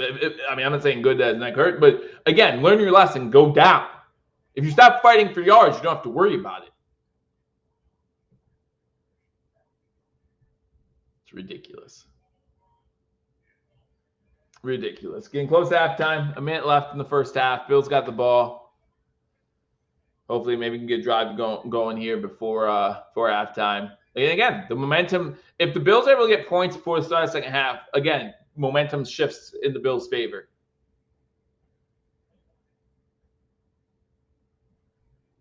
Would you show respect to any of our outside receivers right now? Until you're proven to respect something all season long, all off season. Listen, going into the off season, the Bills knew wide receiver could be an issue. Getting rid of Diggs. As soon as we got rid of Diggs, it was like, okay, who's gonna be? We go with Keon Coleman. Okay, that's fine, and he's doing okay, but there's no speed there. There's nobody that opens up the field.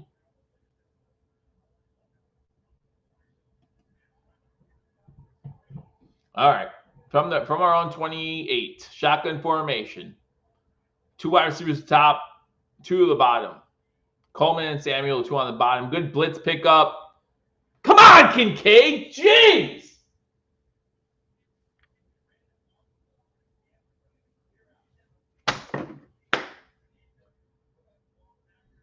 It was accurately thrown. It's right there. You're just not ready for it. Just not ready for it. Because you're an offensive player running a route. Why would you be ready to catch a ball? Make sure you have one of those nice things around your neck to get air, though. Because you don't want to get, heated too much while you're dropping the ball. Shotgun again. Going deep. Almost intercepted. Shire almost with the interception. He has Kincaid again if he leads them. If he leads them, he has them. Luckily for us, we all know Kincaid would drop the ball anyway. So if he leads them, he's open. He has a step on him.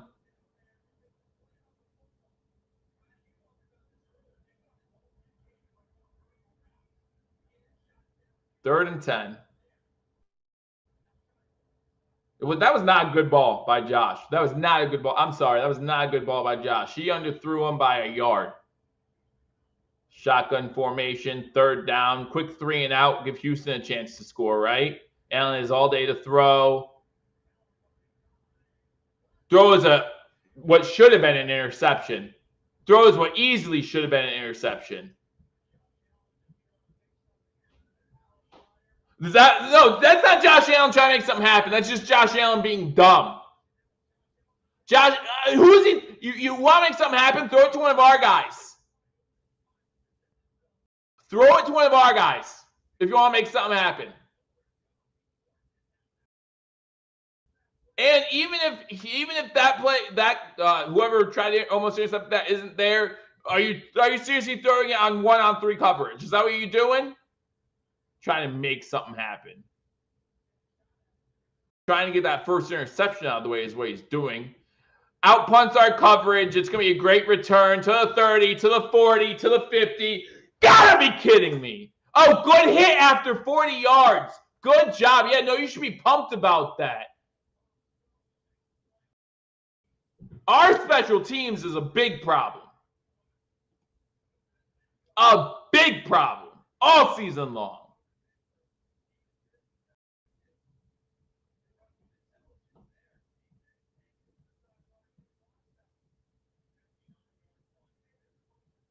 Okay, so back to what the announcer said about it being a completed catch. He said that Robert Woods did a smart thing by running to the sideline to get the clock stopped. It's a punt return. So stop with the commentator said it.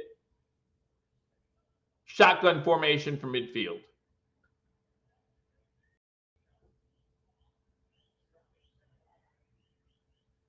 Wide open screen pass to the running back. Houston calls their second timeout.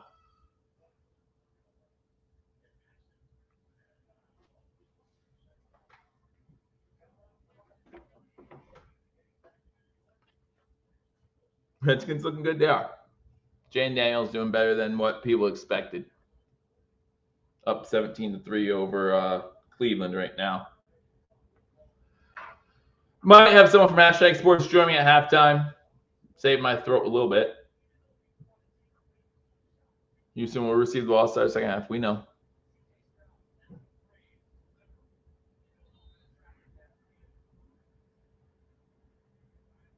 2nd and 8, 22 seconds. Houston has one more timeout. Diggs in motion to the top of the screen. 3 to the top, 1 to the bottom for Houston. Stroud in shotgun. Pocket collapses. Stroud steps up. Gets the first down. I don't know why you wouldn't slide there if you see CJ Stroud, but you do you. You do you. Jaguars up 13-10 at half.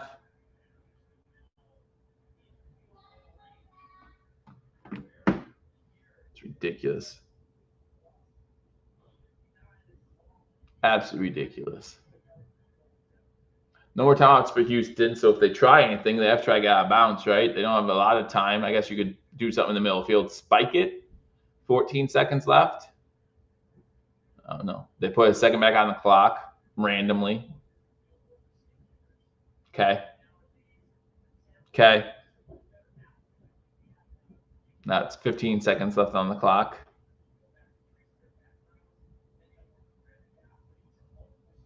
This is a long timeout. Why is this timeout taking so long? That was a long timeout.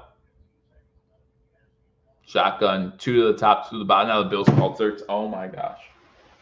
Wasting my time. This is what this is wasting my time. Holy cow.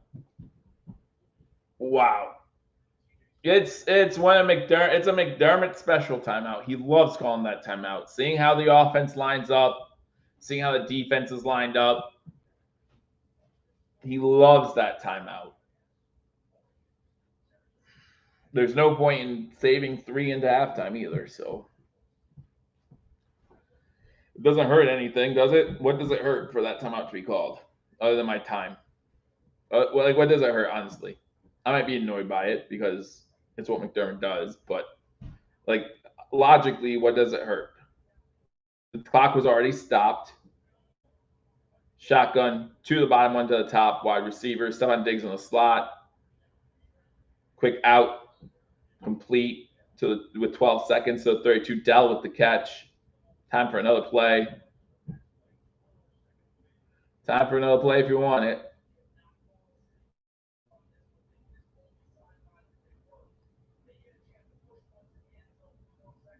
Nuts. Absolutely nuts.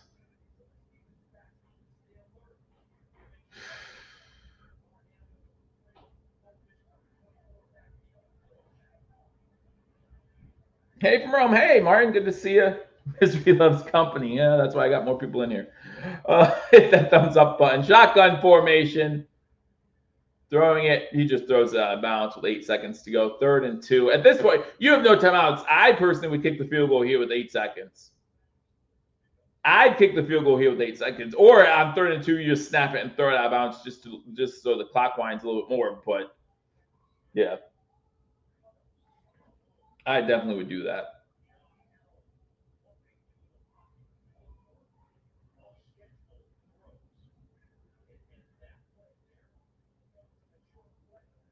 But what can you do?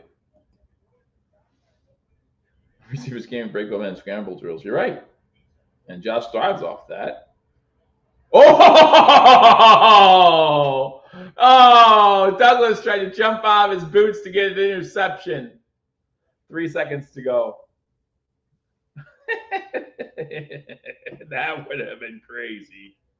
Field goal unit coming on. Fairburn 6 of 7 on field goals at 50+ this season. They've already kicked. This is gonna be their 8th 50-yard plus field goal. That's nuts.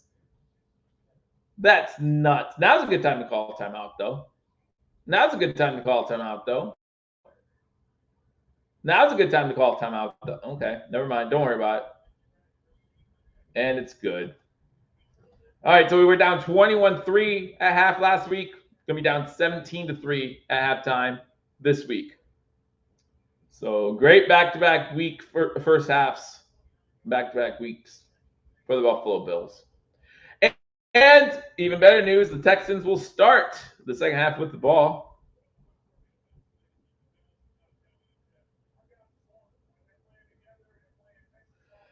Oh, here we go.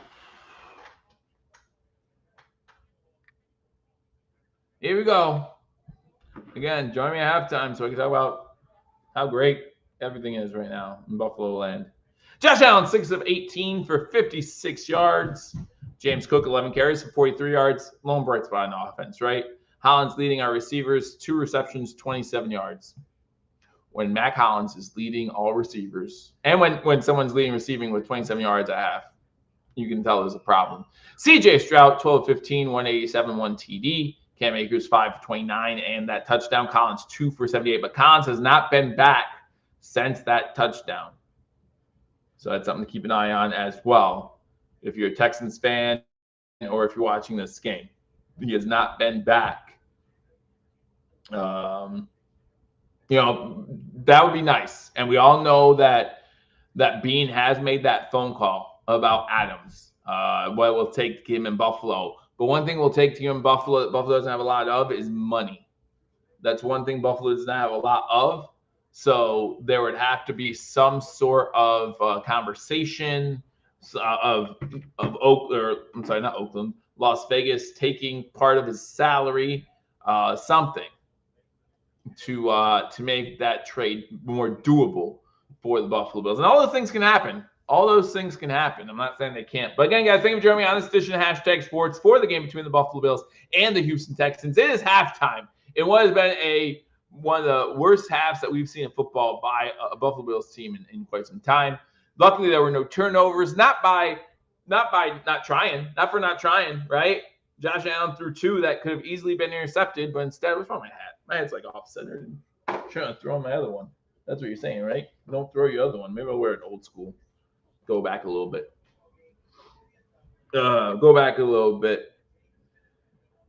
not humiliated. Again, even with the Bills' loss due to the Jets, East and all. Listen, you can say what you want about this team now, but come playoff time, this team's going to look a lot different. And that's not just the Buffalo Bills. Every team's going to look different between week 5 and playoffs. That's just how it works. Whether it be more injuries, less injuries at less significant positions. Von Miller would be back. Like, whatever you want to talk about. Miller would be back. Milano would be back. Tron Johnson would be back. Shakir will be playing again. Like, you could just say a whole bunch of different things about what will be different between now and we've seen plenty of 4 seeds make a deep run into the playoffs, right? We've seen plenty of 4 seeds. We've seen 4 seeds win the Super Bowl. We've seen wildcard teams win the Super Bowl. It's all about getting to the postseason. That's why the division. Why is this team? And Curtis Samuels looked like a bum. Curtis Samuel has looked like a bum. He's not ready to catch a ball. He doesn't want to catch a ball. He doesn't want to take a hit. He looks like a bum. The team is not anti-Curtis Samuel. Curtis Samuel is anti-playing football. That's the problem. He's not ready for things. And listen, it's everyone this game. Dalton Kincaid has 2 drops. One, some people say was a catch that was called in completion. Whatever. I don't care. The other one, clearly just a drop.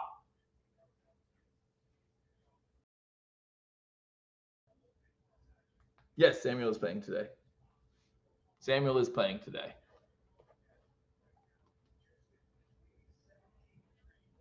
But what can you do?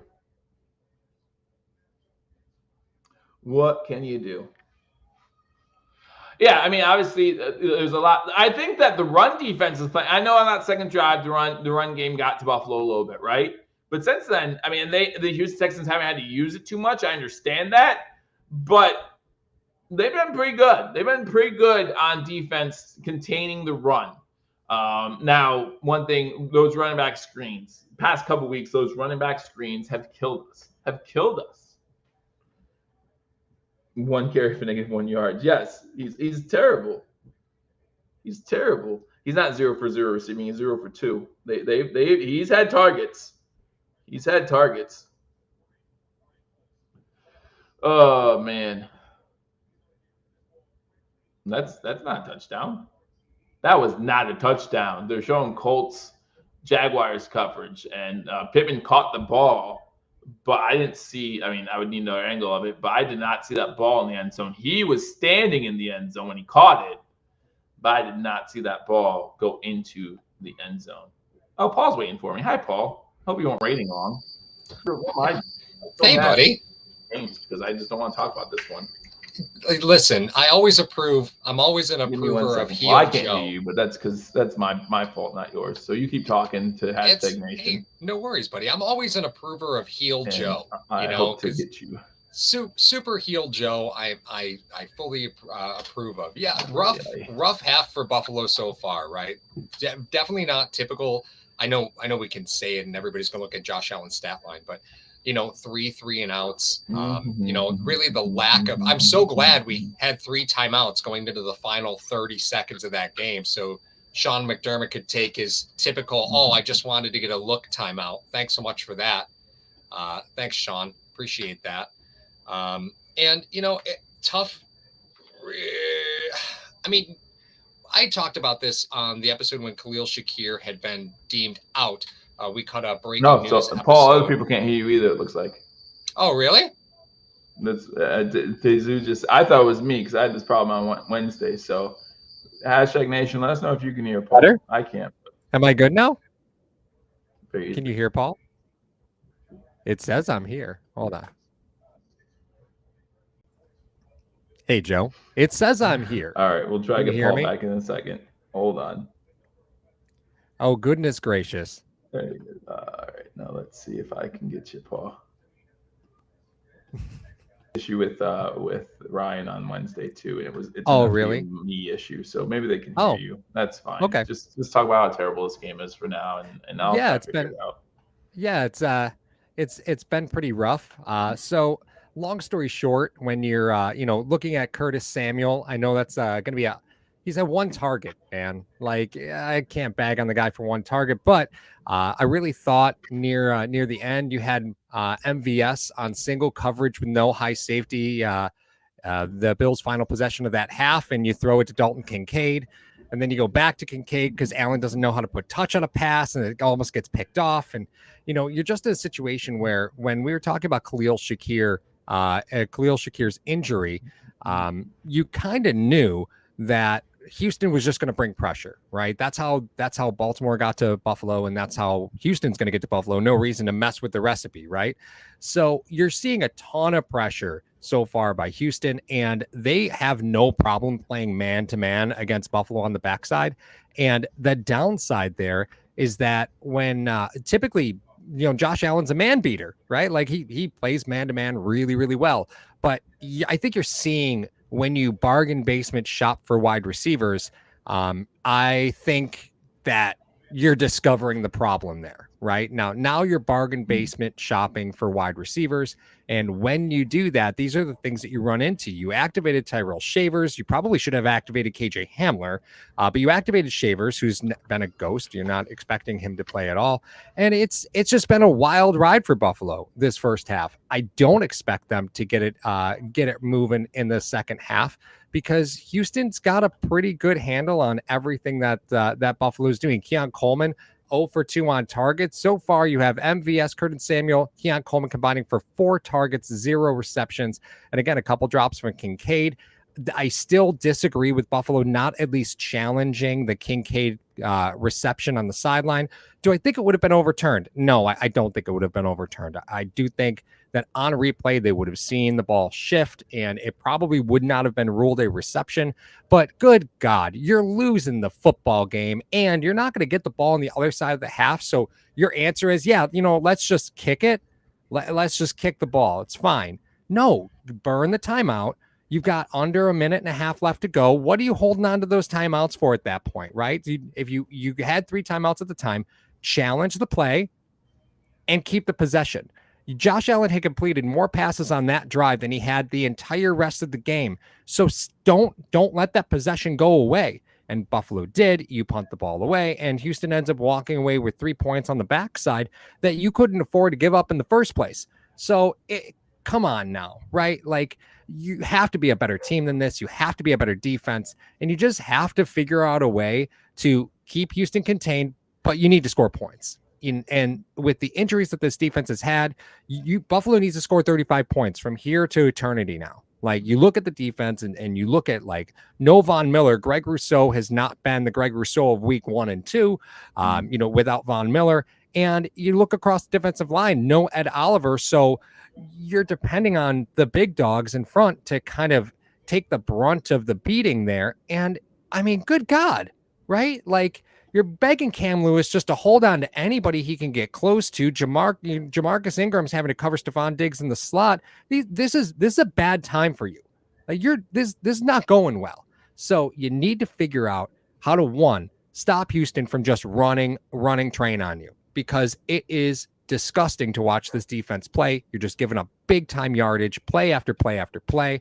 And if you're Buffalo's offense, just you don't have guys who are going to shake free from man coverage. You have all long route runners, and Josh isn't throwing contested balls because he doesn't have time. They can't cover the pressure.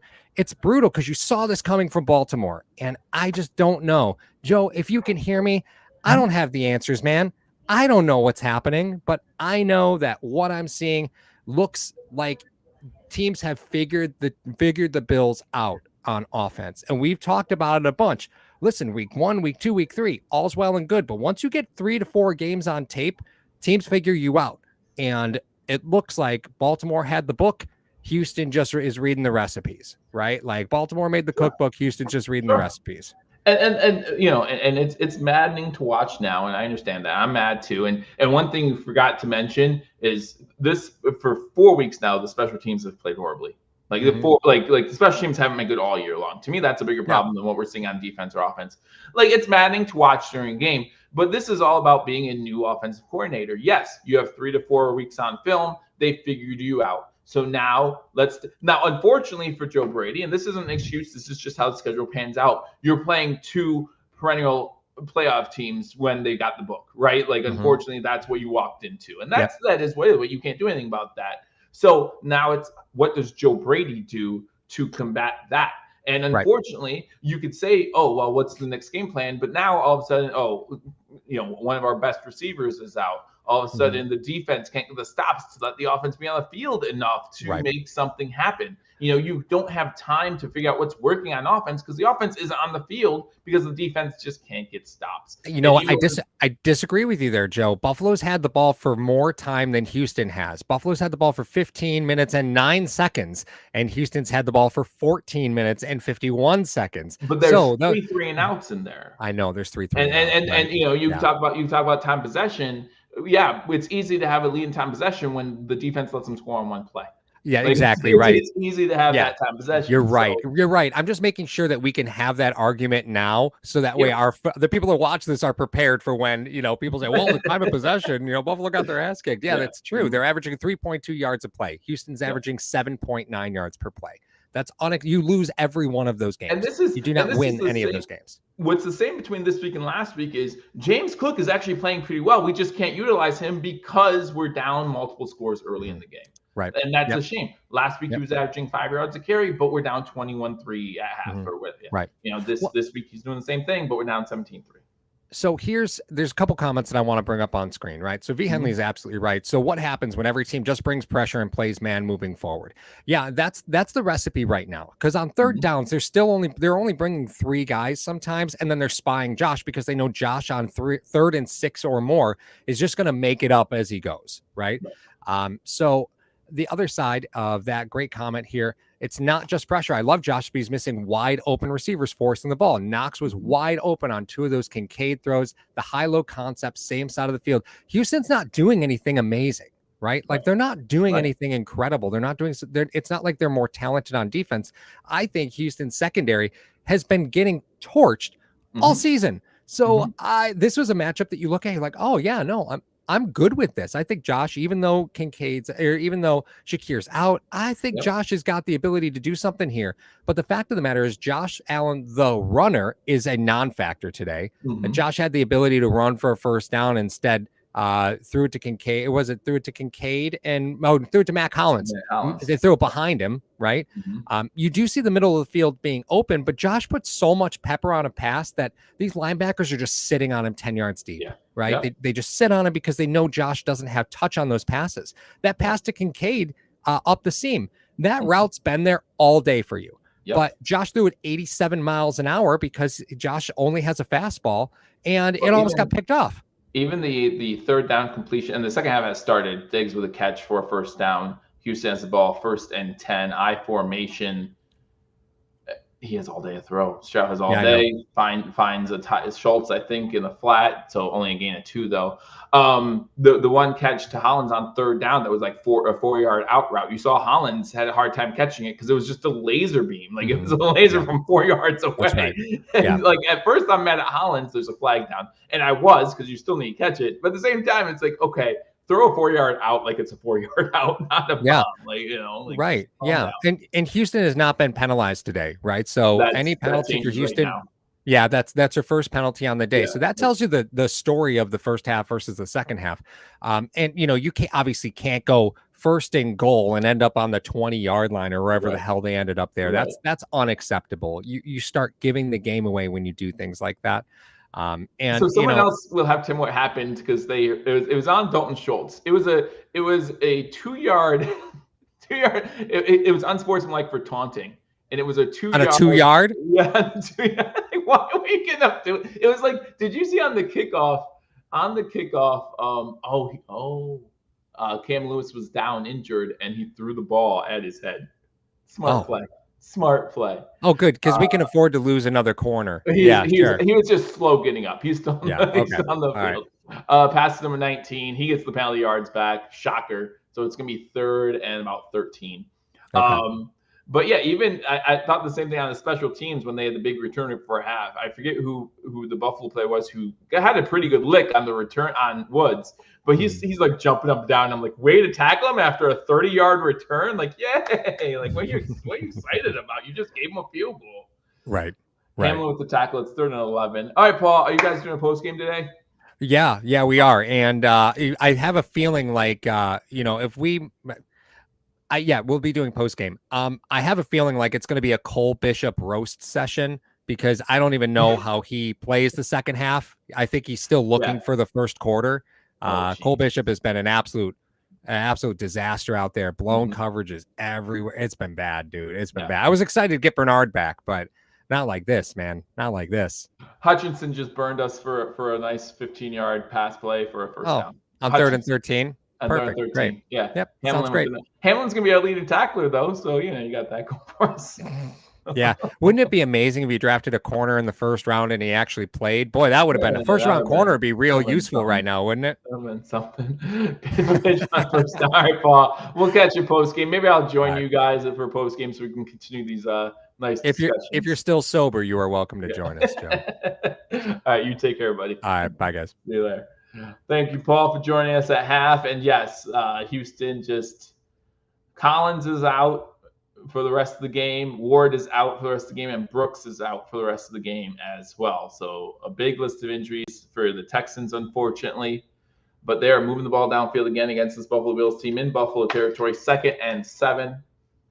And from the tone of Paul or I, you can tell from the 31-yard line, you can tell that neither of us think it's going to get better. It's going to be a run play up the middle for about maybe 2-3 yards. It's going to be to the 29, so it's going to be 3rd and 4. Neither of us think it's going to get much better. And I don't know if you guys think that either, but we got a first-round cornerback on the sideline. We got backups. So, yeah. Thank you for staying with me, even though it might not get better. Other scores come out of halftime. Patriots still up on the Dolphins 7-3. They got the ball. Bears up 27-7 over the Panthers. Jacksonville up 13-10 over the Colts. Bengals, Ravens still at halftime 17-14. Commanders up 24-3 at halftime over the Browns. Shotgun formation. Stroud looking over the middle. Pass incomplete. So it's going to bring up a 4th down. We'll have to bring out the field goal unit that was intended for Schultz.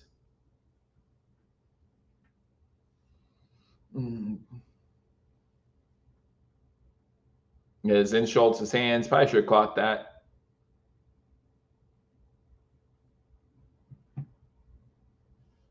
I'm not realizing that, MB. As long as we have J17, we got a shot. That's all I'm gonna say. And it's week 5. It's week 5, and we're leading the division after week 5, no matter how this game ends. That kick is right down the middle, and the Houston Texans go up 20-3. No, as long as we have J17, I think we got a shot. And so as long as you have J17, you cannot be in rebuild mode. You can try to Give me a second here.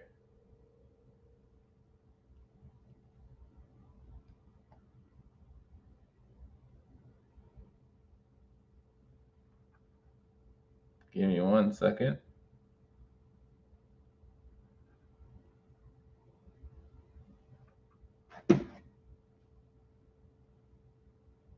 We get me 3rd down. We leave like a 5-6 yard buffer wide open in the middle of the field, and I have no idea why. Yeah, and that happened on that drive, right? They converted 2 3rd downs over the middle, and then that one, Don Schultz probably should have had, but was unable to get it. Here we go. I'm just trying different hats on. Maybe it will change our luck. That's all. That's all.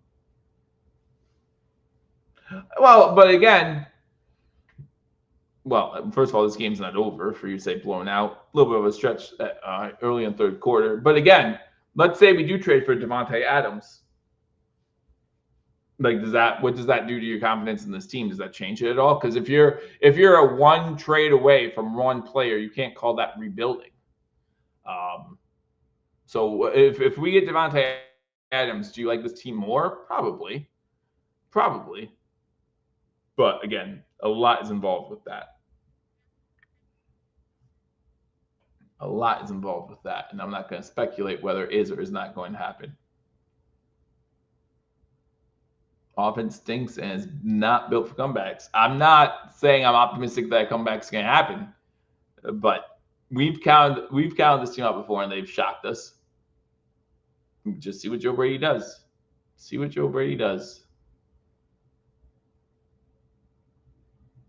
know, everything's a learning experience.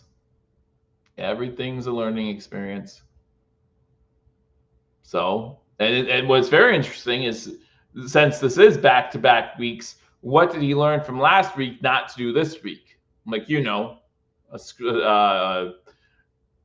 play where you line up your quarterback as a wide receiver and pitch it to him and hope he could throw it downfield without getting smacked and then fumbling the ball. Like, stuff like that. Was I the only one excited when the Bills stopped the Ravens on the first drive, scored a touchdown, and then stopped them again and got the ball back? Was I the only one excited in that situation? I find that hard to believe, but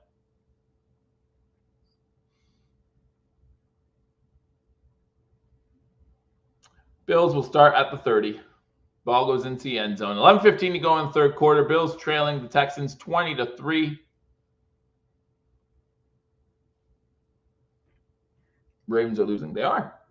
But the Cincinnati always plays them tough. It's a divisional matchup. This is also a week-to-week league.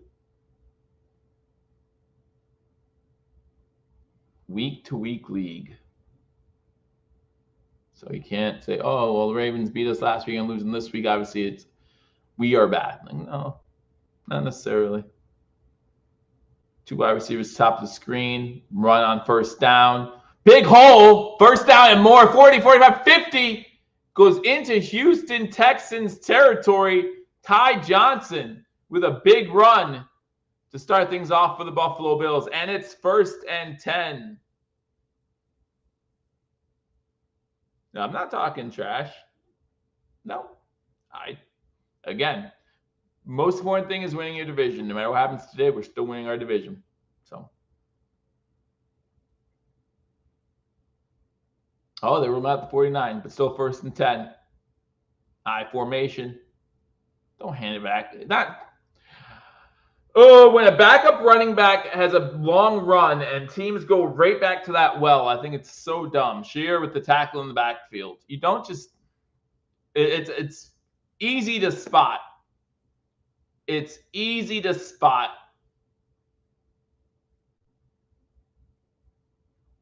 All right. 2nd down and 12 now after the loss.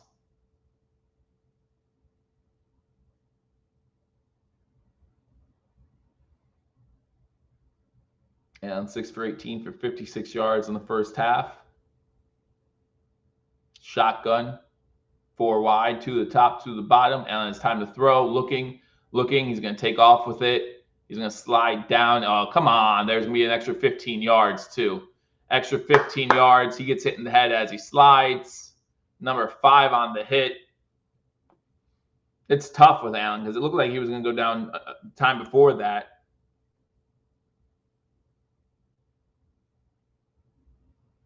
I think it's too early in Joe Brady's offensive play calling, especially after last year. Last year, the offense didn't install like it is today, even without Diggs contributing.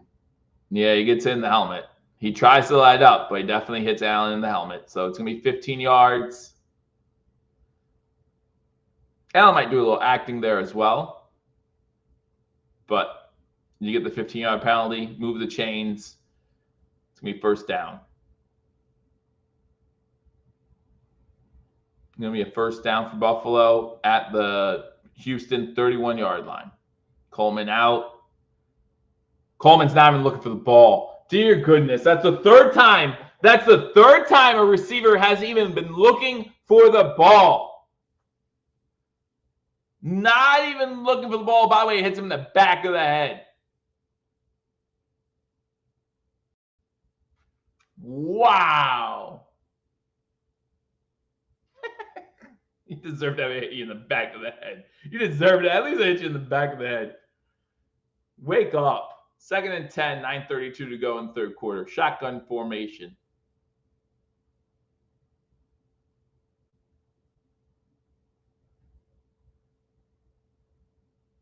Allen has all day. Over the middle. Pass complete. Kincaid to the 10, to the 5, and he's down. First and goal at the 5. Now don't have any pre-snap penalties. No pre-snap penalties. 9:15 to go.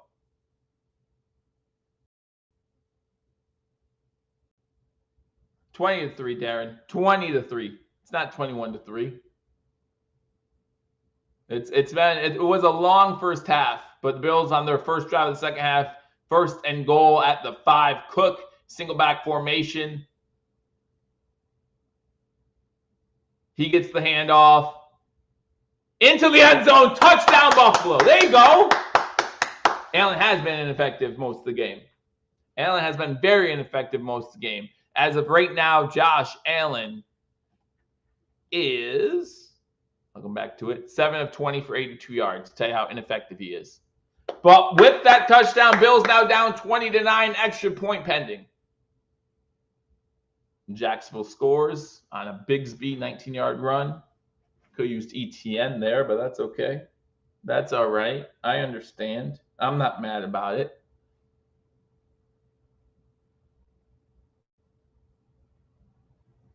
X point's up, and the X point is good. All right, 8:48 to go in third quarter. Bills trailing by 10. Keon, 0 receptions on. Yes, and that's Darren, you just joining us. That is an issue. It's not just Josh Allen being ineffective. There have been 3 separate occasions, 3 different receivers, by the way. It was Samuel, it was Coleman, just that last one, and Kincaid, where Josh has thrown the ball, and the receiver, the intended target, wasn't even ready for it. Not even looking for it. The last one by Coleman hit him square in the back of the head. Like, back of the head. He's not even looking for the ball. So clearly the offense, the quarterback and the receivers are not on the same page. But that might change. Dalton Kincaid with a big catch there, getting them inside the 5.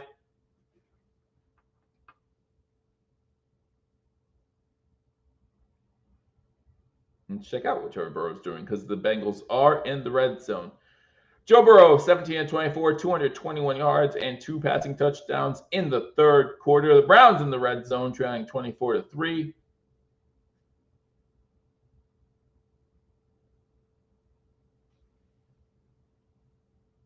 Jaguars, like I said, up 21-10. I'm sorry, 20-10. Bears in the red zone, already up 27-7. Dolphins in the red zone, down 10-3.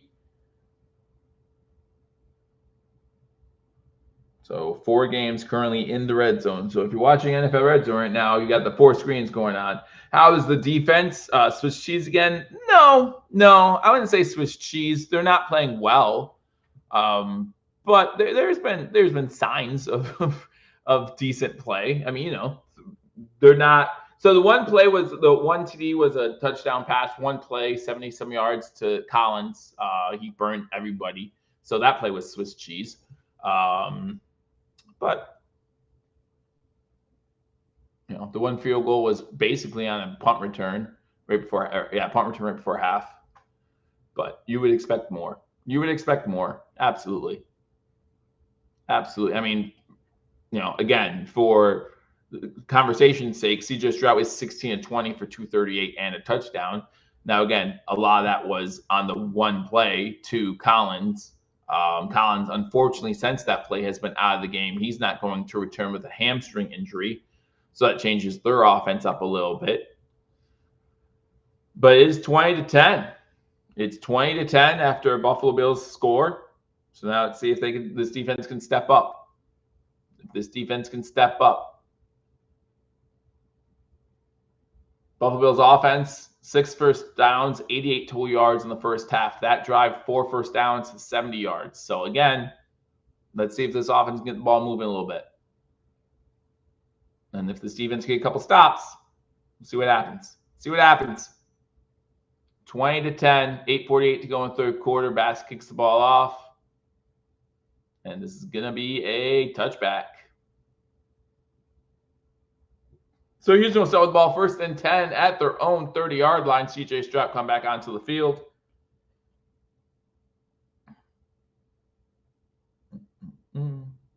Colts in Jacksonville territory. Bengals did score to make it 24-14.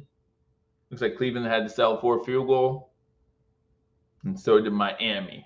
So those are the scores around the league. Four games where the ball was in the red zone, 1 touchdown. That makes sense. No, 2 touchdowns because the Bears just scored. CJ Stroud, wide receiver screen to Dell. Gets maybe 2 yards on the play. Good tackle there. Was that Hamlin on the tackle?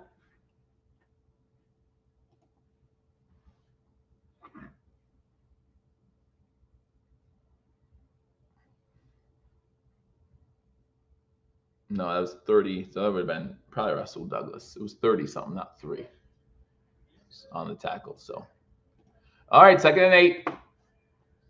2nd and 8. Hand the ball off on 2nd and 8. Up the middle. Akers with about 6 yards. Going to make it 3rd and 2. 3rd and 2.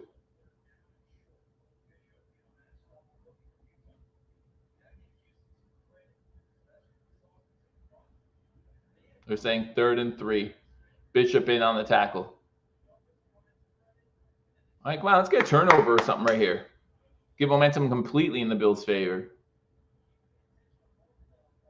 3rd down's 4 for 9. Houston's 4 for 9. Looks like there's a flag for a false start. False start. Let's go. 3rd and 8. Come on. Still 3rd down, but it's 3rd and 8. Let's go. Come on.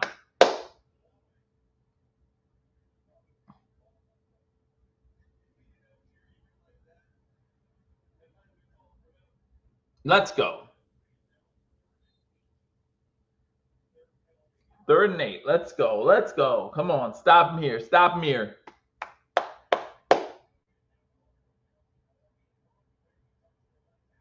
Shotgun formation. 2 to the bottom of the screen. Schultz going to in motion. He's at the bottom as well. Schultz gets the incompletion. Let's go. Let's go. Let's go. 4th and 8. Let's go.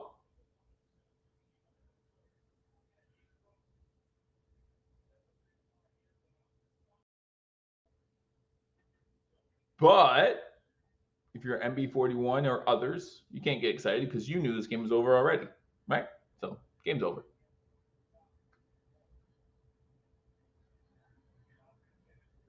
Cottington back to return it. Not saying I won't get unexcited in about another 10 seconds, but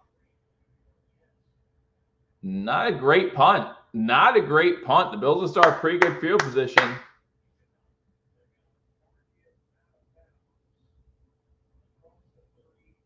The 33. I'll take it there. I'll take it there. Let's go. Josh Allen come on the field. 7:06 to go in 3rd quarter. 20-10. Let's go. Let's see something real quick. Let's see something real quick.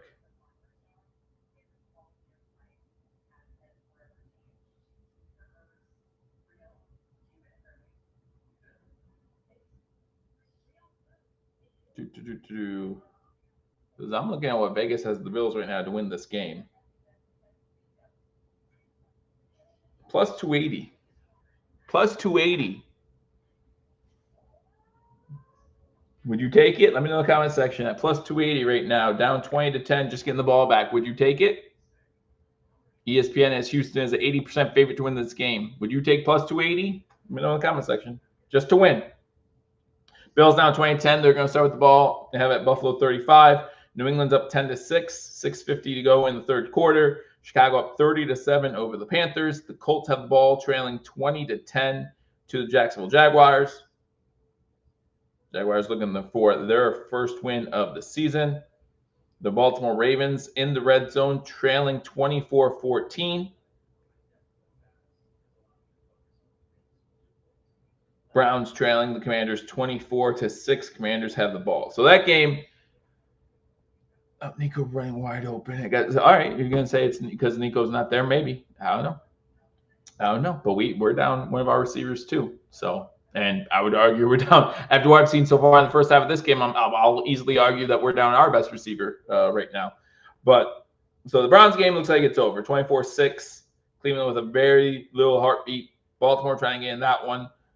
Bears are up on the Panthers 30-7. That game's over. But all these other games are within 2 scores.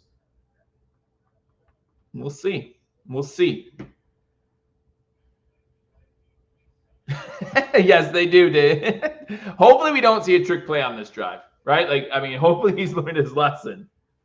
If he gets Allen smashed on this drive somehow, then maybe not.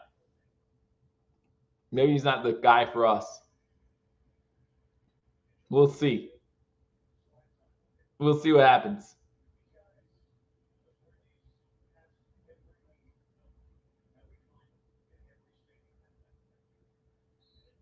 All right, Bills have the ball. Let's go.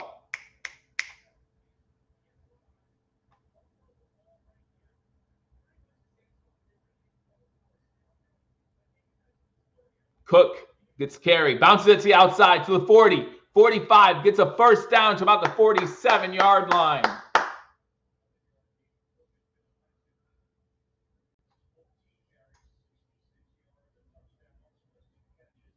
$66 carries on the ground now for Cook.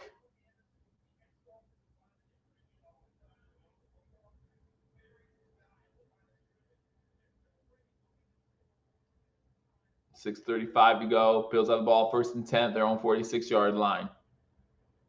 Cook gets the ball again up the middle this time, maybe 2 yards on the play.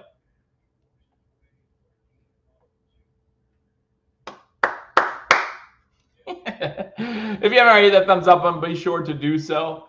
This Buffalo Bills offense struggled mightily in the first half. Here in the second half, their first possession, they get a touchdown, and now they're close to midfield here on their second possession, likely with a 1-yard touchdown for the Ravens. That game, a 3-point game. That looks like a fun one to watch if you're looking for a good one. This one could turn into a good one here. What Buffalo does on this drive. Cook has a hole, and he gets into the hole closed up pretty nicely, but he gets into Houston territory. Going to be 3rd down.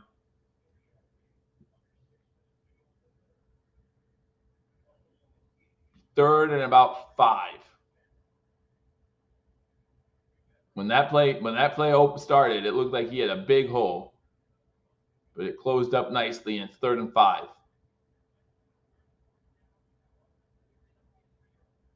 Shotgun formation, 5 wide, 3 to the top of the screen for Allen, 2 to the bottom. Just pay attention, receivers. Whoever's in the slot in the top is just open. He has the 3-5 yards right now. And that's what they give it to. It's Samuel. And he doesn't even move. How do you not get that first down? Allen wants to go for it on 4th and 4.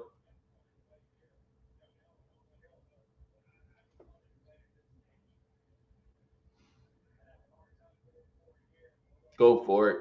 4th and 5. Well, I think it's 4th and 4. They're obsessed with that Samuel screen. I thought he was open. I thought he just give him the ball. He can easily run for a first down. I was clearly wrong. Big fourth down here, because if you miss it, you give them the ball basically at midfield. Are they just trying to draw them off sides? I hope not, because they need to get on the ball with more than 5 seconds on the play clock. Complete. First down, brings the tackle. Coleman inside the 30, the 20, the 15, 10, 5, into the end zone. Are you kidding? Are you kidding right now? Coleman dead all game. And with one play, the Buffalo Bills are right back in this game. 20-16, 4:20 to go in the third quarter. Smart decision by Allen to go for it. Smart decision. Way to turn back upfield by Coleman. Good block downfield by Hollins. Make sure he stays in bounds the whole way down the sideline. But if he did, it's a 6-point Buffalo Bills touchdown.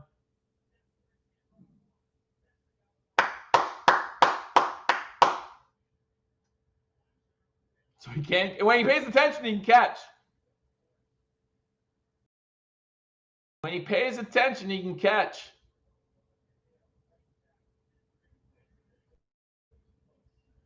Extra points up and extra points good. 4:20 to go in the third quarter for a team that barely had a pulse. And we heard Paul and myself talk about it at halftime, about how this team was struggling. For a team that barely had a pulse. Now down 3 points with more than a quarter to go in this game. Doesn't matter if he stepped out now, does it? Extra points good. It was close. It definitely was close. But there was no challenge on the field. So I'm going with the touchdown. I'm going with a touchdown.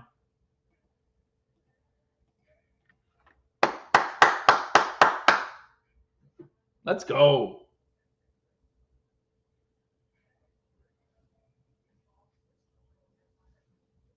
All right. The Colts are in the red zone trailing 20-10. Dolphins have the ball still trailing 10-6 in New England territory. All these games in the third quarter. Bengals still up 24-21 over the Ravens. And the Browns just put up another touchdown up 31-6. Or I'm sorry, the Commanders just put up another touchdown up 31-6 over the Browns. Those are scores around the league. But the Buffalo Bills right now only down by 3 points. Now only down 3 points. Make sure if you haven't already hit that thumbs up button. Because believe me, in the first half, no one did a thumbs up button. I believe it. I'm with you. I'm with you. But now there's something to cheer about. And the cheer might not last forever. Right? It's still a long way to go in this game, though. The Buffalo Bills have proven that they're not out of this fight yet. They're not out of this fight yet.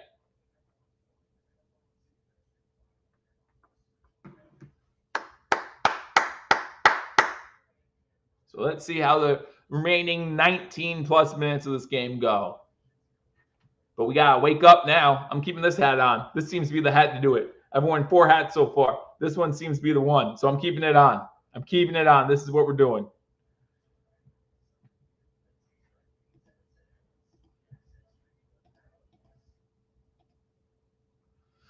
Come back. Houston's going to get the ball again.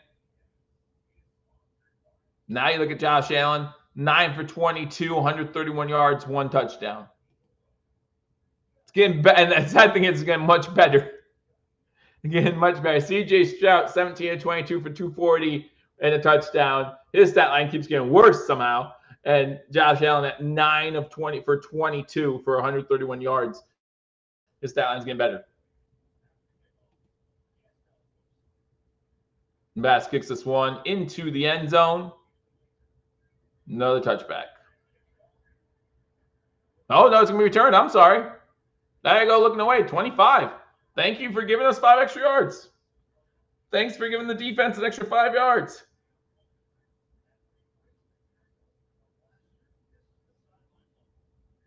Ooh, that's close.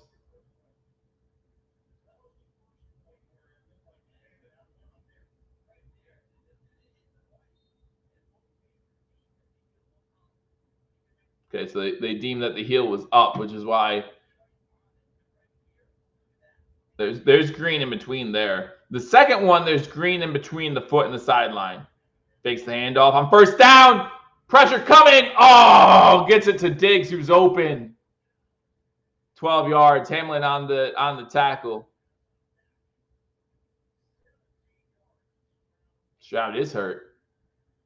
Stroud is hurt. That pressure was coming. That pressure was coming. How many sacks we have? I don't think we have any sacks, to be honest with you. Now to think about it, we've gotten there a couple times, just unable to bring them down. We've gotten there a couple times, but unable to bring them down. They're gonna hand the ball off here on 1st and 10. Gotta be ready for the handoff here on 1st and 10. There's a flag down. Okay, this flag down looks like it's coming back for holding. I was gonna say it's a 9-yard run. When Stroud just got hurt, you know they're running the ball. Shaq Mason on the hold. You knew he was getting the ball, so it's 1st and 20.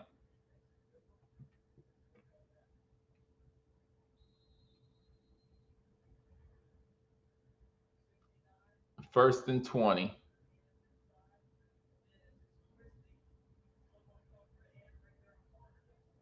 I'm sure they've missed plenty of holds that were worse than that today. I'm sure they've missed plenty of holds that were worse than that today. 1st and 20. Stroud looking to throw now. Screen. There you go. Williams comes up on the tackle. There's a flag. Where'd that flag come from? Where did that flag come from?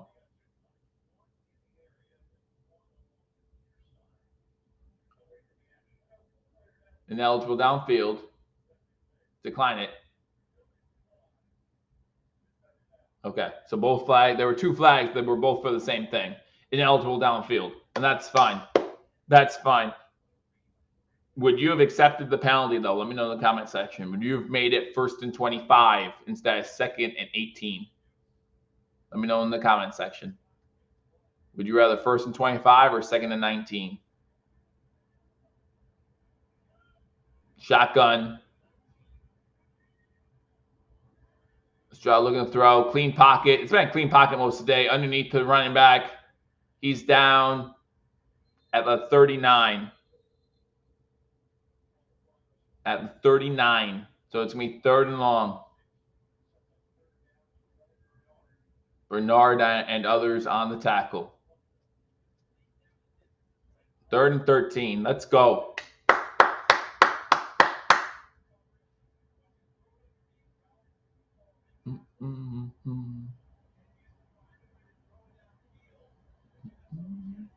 Let's go. Shotgun. Stroud looking. Pressure getting there. He's going to take off, and he's going to be well short of the 1st down. About 3-4 yard gain for Stroud. He comes up limping again a little bit. It's going to be 4th down. Bills getting the ball back.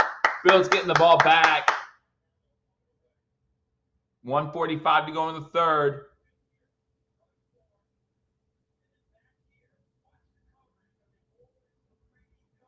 Indy scores a touchdown.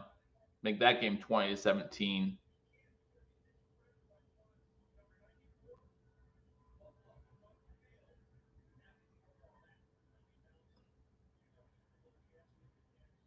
Punts in the air. Conningham's going to let bounce to the 14. So we'll start with the ball at the 14-yard line. So we need to go 86 yards. With this offense beginning to click a little bit. See what Josh Allen can do. Don't get as excited for nothing, Josh. Don't get as excited for nothing. Let's go.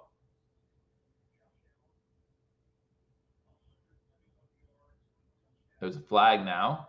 What's the flag for? What's the flag for this late? What's the flag for?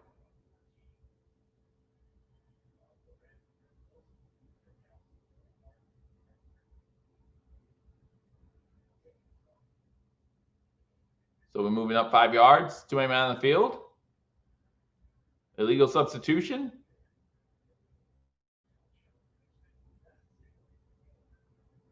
Illegal touch.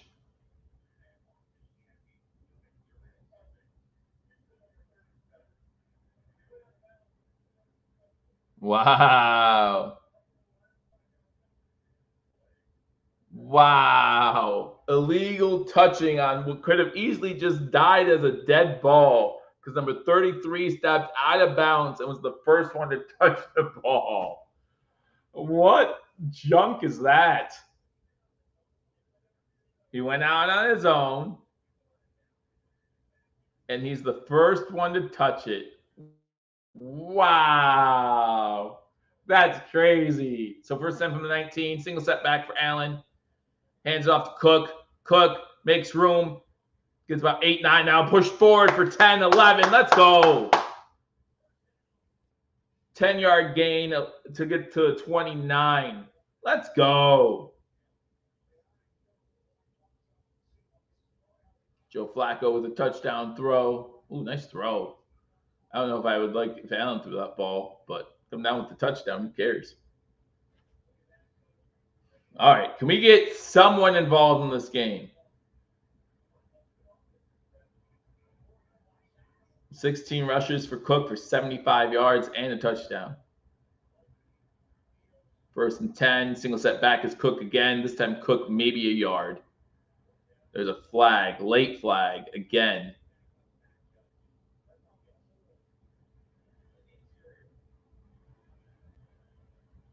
Wow. They're saying maybe a hold on Buffalo.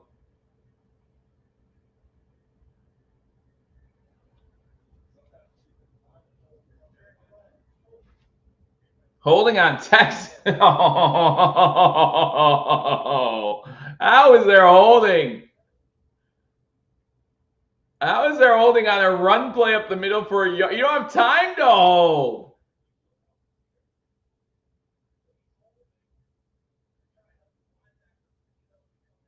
Are you kidding me right now? Are you kidding me right now? Listen. That's a phantom penalty if I ever saw one.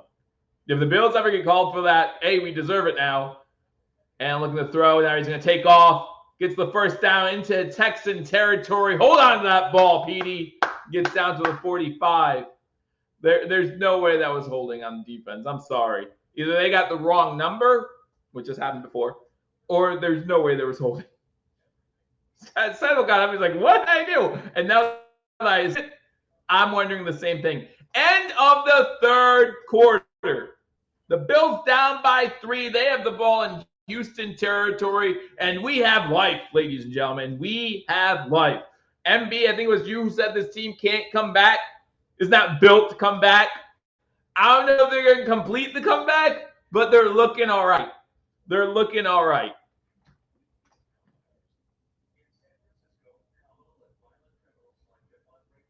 Ooh, that was a fun quarter. We need more quarters like that. We need less halves like the first half, more things like the third quarter. Joe Burrow's 4 TDs. Wow. Yeah, that's about right. Your math checks out. Woo! Cincinnati up 31-21. Well, since the Bills was a tiebreaker to the Ravens, that will help the Bills out. Since the Bills hold that tiebreaker. Jacksonville in the red zone against the Colts, already up 20-17. That game into the fourth quarter, 11 minutes to go. Colts really hoping to hold them to a field goal there. The Commanders still at the third quarter, up 31-6 over the Browns. They are in the red zone. As pointed out, Cincinnati just scored to make that one 31-21. Sonny comes in, says, hello from Alaska. Let's go Buffalo. First of all, say anything for the $1.99. Super chat, guys. If you leave a super chat, first of all, greatly appreciated. We don't ask for it, but we do appreciate it. It goes right back into the channel, making it better for you guys, get better coverage of our Buffalo Bills. And again, it shows up on the screen. Make sure we read it out loud so you guys get noticed. Thank you so much. Bears up 30-10 over the Panthers. Patriots have the ball up 10-9 over the Dolphins, close to midfield. That game in the fourth as well. So a couple close games, including this one where the Bills have the ball in Houston territory. trailing Texans 20-17. Give us another 14 this quarter. If we score 14 this quarter, do we win the game? Or are there 28 points scored in this quarter? Do we win the game? I think so. If we score 14 points this quarter, win this game, yeah. Yeah. They probably score another 7. It would be 31-27. I forget what I said my final score prediction was, but someone can remind me in the comment section. Go back to the start of the stream. Say, Joe, your score prediction was, I don't know, but it was wrong. That's what it was. It was wrong. And with the ball at the 46, single set back, under center. Cook gets the ball. Cook runs for 2, maybe 3 yards inside the 45 to the 43. Gonna be 2nd down 7.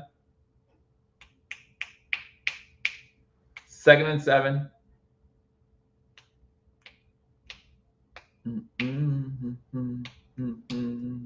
Brown was the recipient of the touchdown by Burrow to make it 31-21 against the Ravens.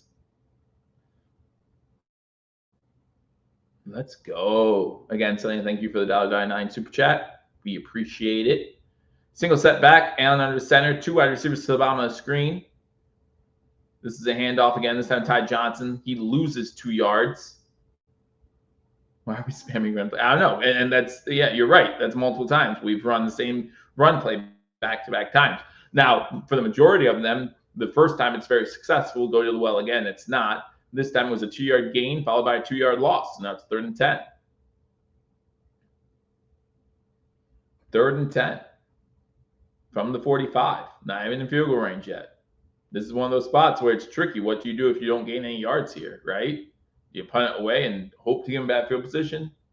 Shotgun, 3 wide receivers to the bottom of the screen, 1 to the top. Johnson into block. Pass incomplete. Good defense by number 24 on MVS. I think that's the first target going MVS way all today. But that was good coverage by the Houston secondary. That was Derek Stingley Jr. on the coverage. And it's going to bring up 4th down. Got punted. Good job. Hit those hands. Get the ball out of the hands. MVS tries to catch it with his hands. And he's there just to hit it away. Good job. Good defense. Martin in the punt.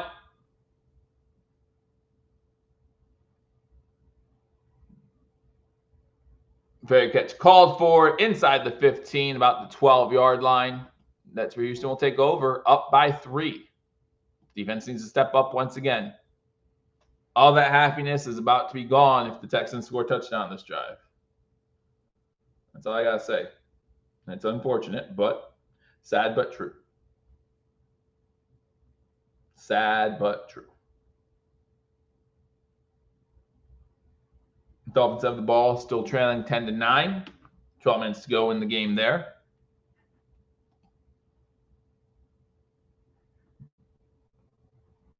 The Panthers trailing the Bears 30-10. That game in the end of the 3rd quarter. Jacksonville did just score to go up by 10, 27-17 with 10 minutes to go in the 4th. Ravens down by 10 already in Cincinnati territory. 4th quarter just started. Commanders, Browns still in the 3rd with the Commanders up 34-6. Again, 4 o'clock games today. You got the Raiders, Broncos, Cardinals, 49ers, Giants, Seahawks, Packers, Rams. Tonight's game, Steelers, Cowboys. And then tomorrow you got the Saints traveling to Kansas City. Play Chiefs. 7 plays for negative yards is unacceptable. Well, as was mentioned earlier, when you're spamming run plays, make it predictable. Not using the right player. Again, I think that's MBS's first target on the day. So I don't know if it looked like he was the first read. It did. So I'm not sure if Brady thought the coverage would not be tight on him since he hasn't been targeted all day. But the ball was there. The ball was put in the right spot. It was just well defended. Well defended. So drive will start for Houston at their own 12-yard line.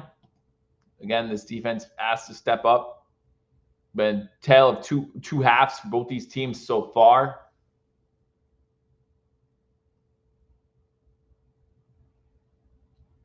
But again, a touchdown here, and then we need for Josh Allen to try to make some plays fast. We need Josh Allen to try to make some plays fast, so we need this defense to step up. Need this defense to step up with 13:30 to go, down by 3. Momentum clearly on Buffalo's side at this moment.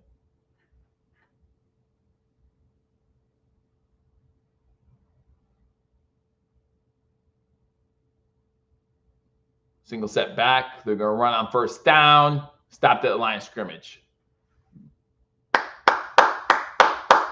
2nd and 10. Williams comes up to make the tackle. 2nd and 10. Again, if you're new to the channel, make sure you hit that subscribe button. Like this video live every single Buffalo Bills game day. Every single Wednesday, 10 o'clock Eastern, we do razor sharp picks. Mario and Paul going live for post game. Whole bunch of stuff, and then we have shorts about fantasy, we have shorts about betting info, all kinds of shorts on the channel as well. So make sure you check out #sports, hit that subscribe button and notification bell. Shotgun formation on 2nd and 9. They did give him a yard there. Pressure coming. He's able to get away. They're saying incomplete, so it's going to be 3rd and 9. Stroud again goes down. Diggs thought he had the catch.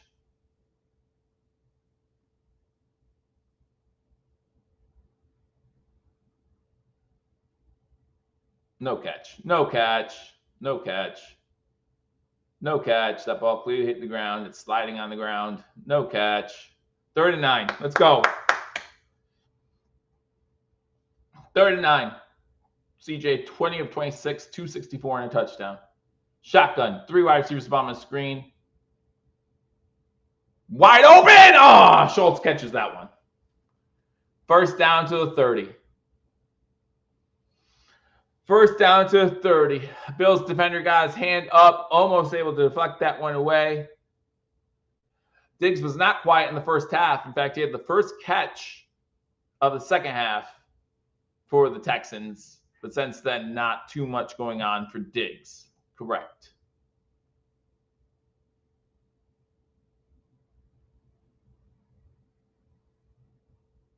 First and 10, shotgun. Run back to the left. Gets the ball. Gets about 4. It'll be 2nd and 6. 11:55 to go in the 4th quarter. Man. It was nice to let the Bills back in it. Right? That was nice. That was nice. You're good people, Houston. The good people of Houston. Diggs has 4 catches for 62 yards.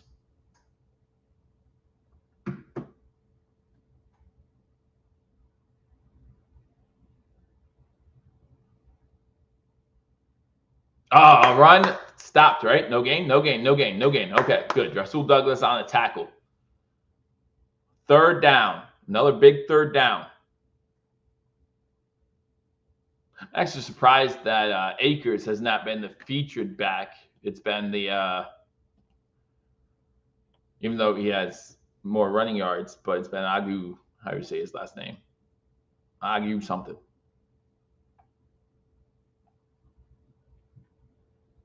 Agun Bawali. Shotgun on 3rd and 7. 3 wide receivers top of the screen, including Schultz. Over the middle, complete into Buffalo Bills territory. Oh, hold on. Hold on. Was it complete or no? They're saying complete now. They're saying complete. But Ingram came up saying he thought it was incomplete. There's a flag down as well. Ingram came up saying he thought the ball was incomplete. Looks like a clear catch to me. Yeah, it's clearly a catch. What's the flag? There's no flag on the play. So it's a clear catch. So Ingram's just crazy. Another 3rd down and long. Yeah. Yep.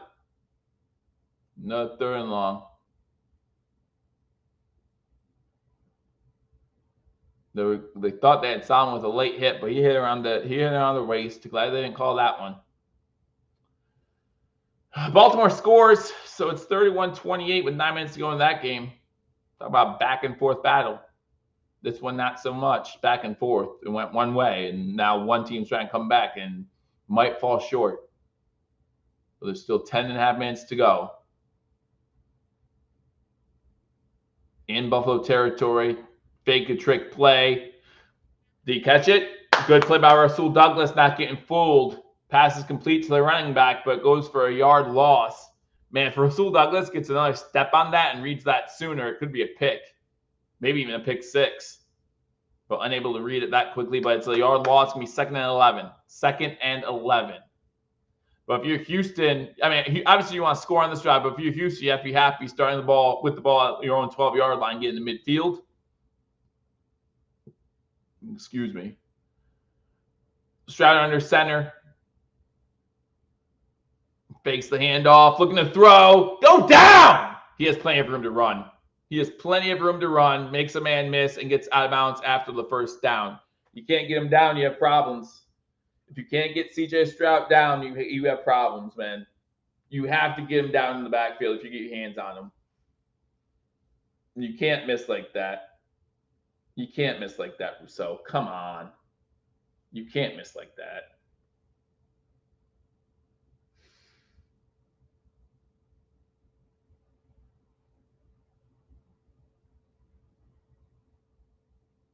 All right, 1st and 10.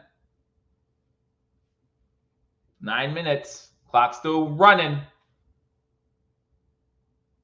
Remember, field goal, still 1 possession game. So running back takes it for about 2, maybe 3 yards. 2, maybe 3 yards.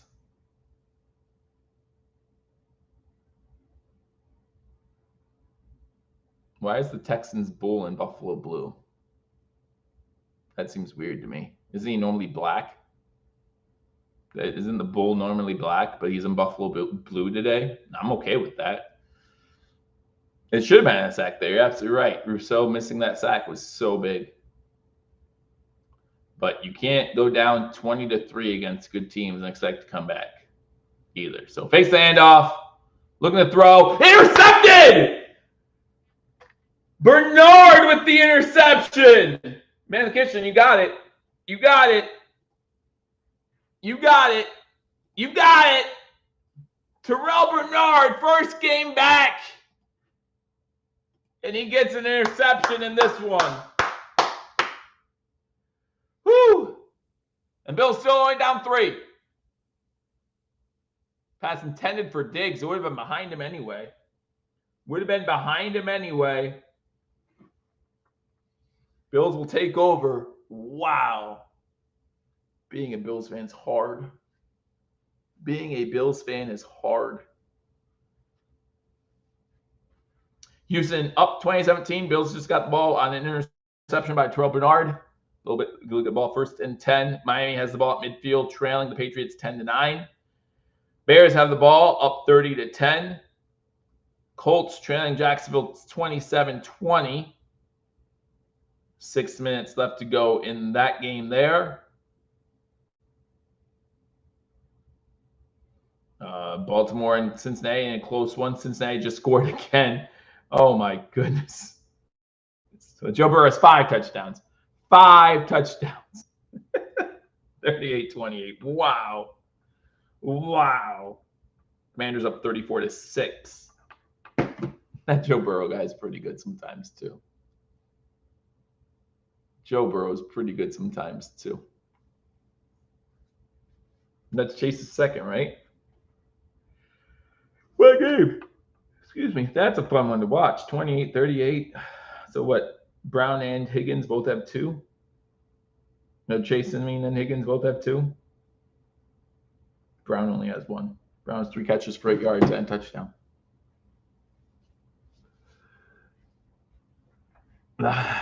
And the problem is for most of this game, it's been all lows, though, right? Like, we're coming back. Sounds nice and everything. For the 2 of you watching, make sure you hit that thumbs up button. But, man, Buffalo, that first half was so miserable. Paul came on here, and Paul was more opinionated and like, fiery than I've seen Paul most of the time. It was good to see. Good to see a little emotion from Paul. Good to see it. But since then, man, If you took that, what was it, plus 228 when I told you guys, asked you guys if you would take it? No, 280. I think it was 280 something. You were taking that then. You're happy right now. And we're not winning yet, but we got the ball. We got a chance. We got a chance. And when you talk about plus money, give me a chance. That's all I need is a chance. All I need is a miracle. All I need is you. But think about it. Think about it this way. The Bills were down 20-3 on the road against a perennial playoff team, a team that everyone thinks is going to the AFC South. And we're able to come back and potentially Cook on the first play gets 3 yards. We're starting with the ball at the 20. It'll come back and potentially take the lead. So let's see how the Bills do here. No matter how the Bills do, there will be time left. The Bills aren't going to take all 9 minutes, I don't believe. That would be awesome. That would be awesome. Allen under center on 2nd and 8. Fakes the handoff to Cook. Looks like there's a hold. Allen has a lot of room. He's going to take off, gets the first down to the 35 to the 40, and gets out of bounds, and there's no flag for hold. So let me tell you something. There was more of a hold on that play than some of the plays that Houston was called for. I'll tell you that much. More of a hold on that play by Osiris. Allen does a good job. Good pump fake, 15 yards downfield to fool the defender. Good job. So it's 1st and 10, Buffalo at the 40.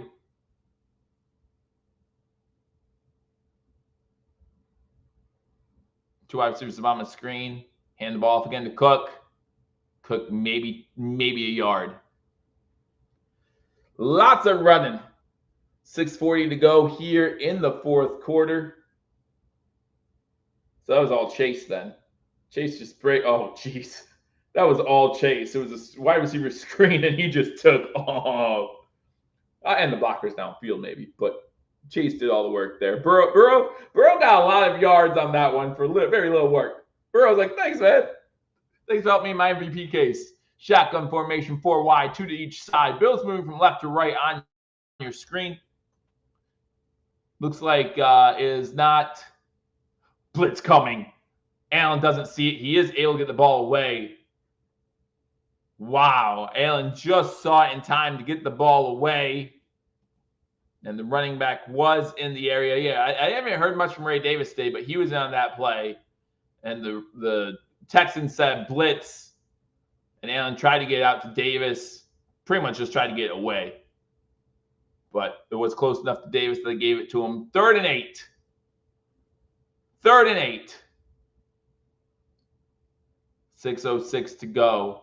Still on our side of the field. Bills are 3 of 11 today on 3rd downs. Yuck. 3 wide to the bottom of the screen. Allen has to scramble, trying to make something happen. Incomplete. Offensive line didn't give Allen a chance, and Allen's down. Allen's down. Allen's down.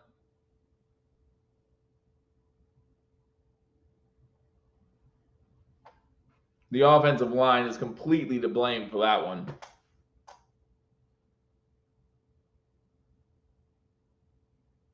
Yeah, his head hits the turf hard. Do we trust Trubisky to come back? Do we trust Trubisky to get this team back in that? He hit his head hard. Now you don't just worry about the rest of this game. You worry about next week against the Jets, Jets. He's up. He's up. All right.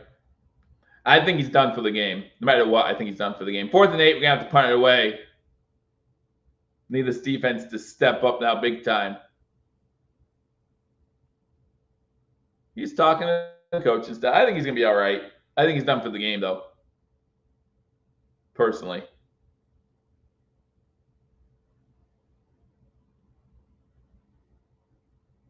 But he looks okay. 6 minutes to go. Bills have all 3 timeouts, but we cannot allow a long drive here. Fielding inside the 5 again. Why? That's the second time he's done that. That's the second time Woods has fielded a punt inside the 5. The first time he got away with it, didn't get away with it that time, and that's where the Houston Texans will start with the ball with 5:50 to go. Up by 3. They have a long field, so they can waste a lot of time if they get first downs, but man. I'm sorry, Woods. Allen, they're putting up the blue tent for Allen. Putting up the blue tent for Allen. They have to check him out. The non-Buffalo Bills, non-NFL hired doctor will say we have to check him out. It was a hard hit to the ground for sure. All right, first down. Here we go. Here we go. Get a safety. Get a safety. Defense. Defense. Defense. They're running it on first down. You always run on first down in this situation. How are you not ready for a run on first down? They get 7. How are you not just ready? How are you not ready for a run there? So dumb. 2nd and 3. And the clock ticking. Clock's ticking away. Clock's ticking away. I hope Allen's okay too. He looks like he's all right. I still say he's done for the game. They'll evaluate him. I think it takes a little while to be evaluated. That's a first down. That's one of, I don't know, maybe 5 or 6 first downs that Houston needs to close out this game. Problem with going down 20-3.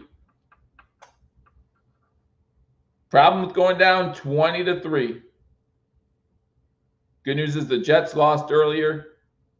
So again, even if the Bills lose this game, they are still winning the division with a 3-2 record.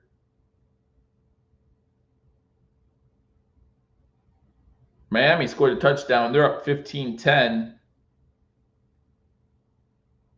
2-pointer failed. But they're up 5. Quick pass incomplete.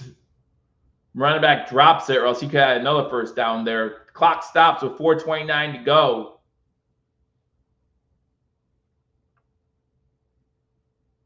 Ingold with the touchdown for Miami. 3:12.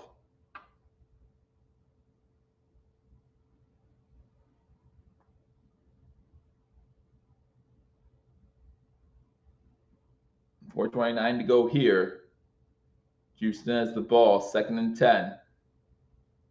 Shotgun for Stroud at their own 14-yard line. Looking to throw. Sack! Fumble! Fumble! Who's got it? Who's got it? Buffalo ball! Let's go!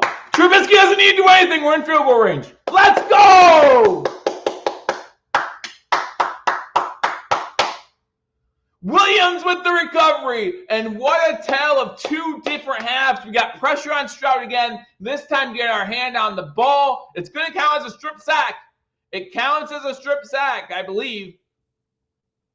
Williams with the recovery, and the Bills in business. The Bills in business.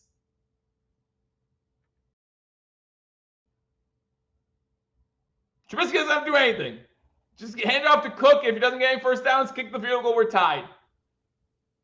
And hopefully Allen's back for overtime, even though it's 4:21 to go. So there's still going to be plenty of time on the backside of this, considering where the ball is.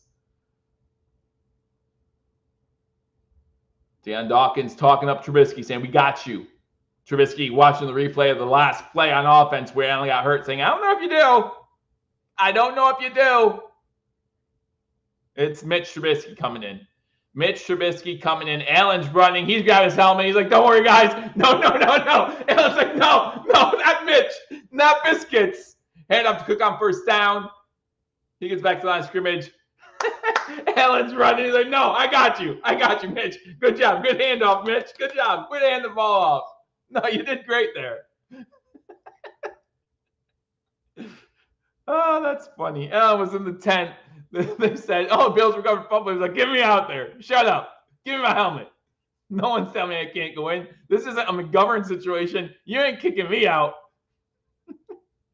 Allen 9-25 for a 131 and a touchdown, by the way. Great game, right? Great game. Don't let him get hit again. Don't run. Actually run. I don't know. Trips to the top of the screen. 2nd and 10. Cook goes out of motion. And looking to throw. And throws it Cook's way with a catch, but not in bounds. Incomplete. 3rd and 10. 3rd and 10. 3:30 to go. Again, kick a field goal here. If you don't get this 3rd down, that's all well and good. Ooh, his elbow was down in bounds. No, his elbow was down in bounds. His elbow's down in bounds. That's a challenge. You challenge that. His elbow's down in bounds. You challenge that one. Did they challenge it? Challenge it. His elbow was down in bounds.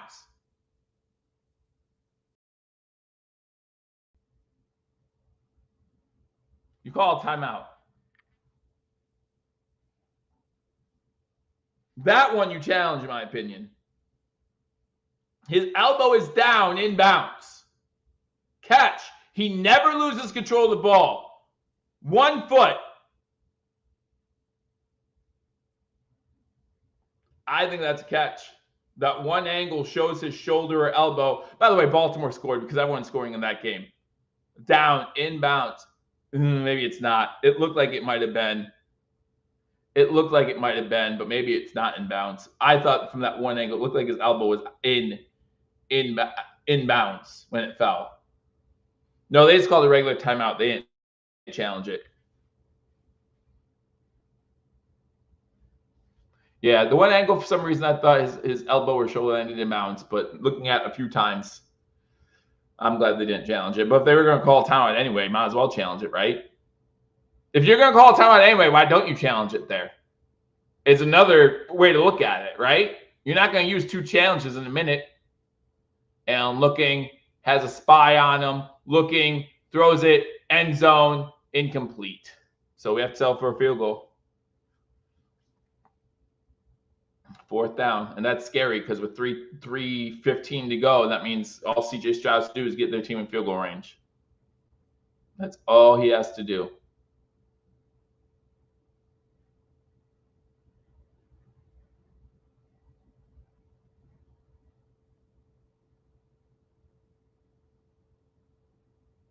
And it's only if Bass makes it, by the way.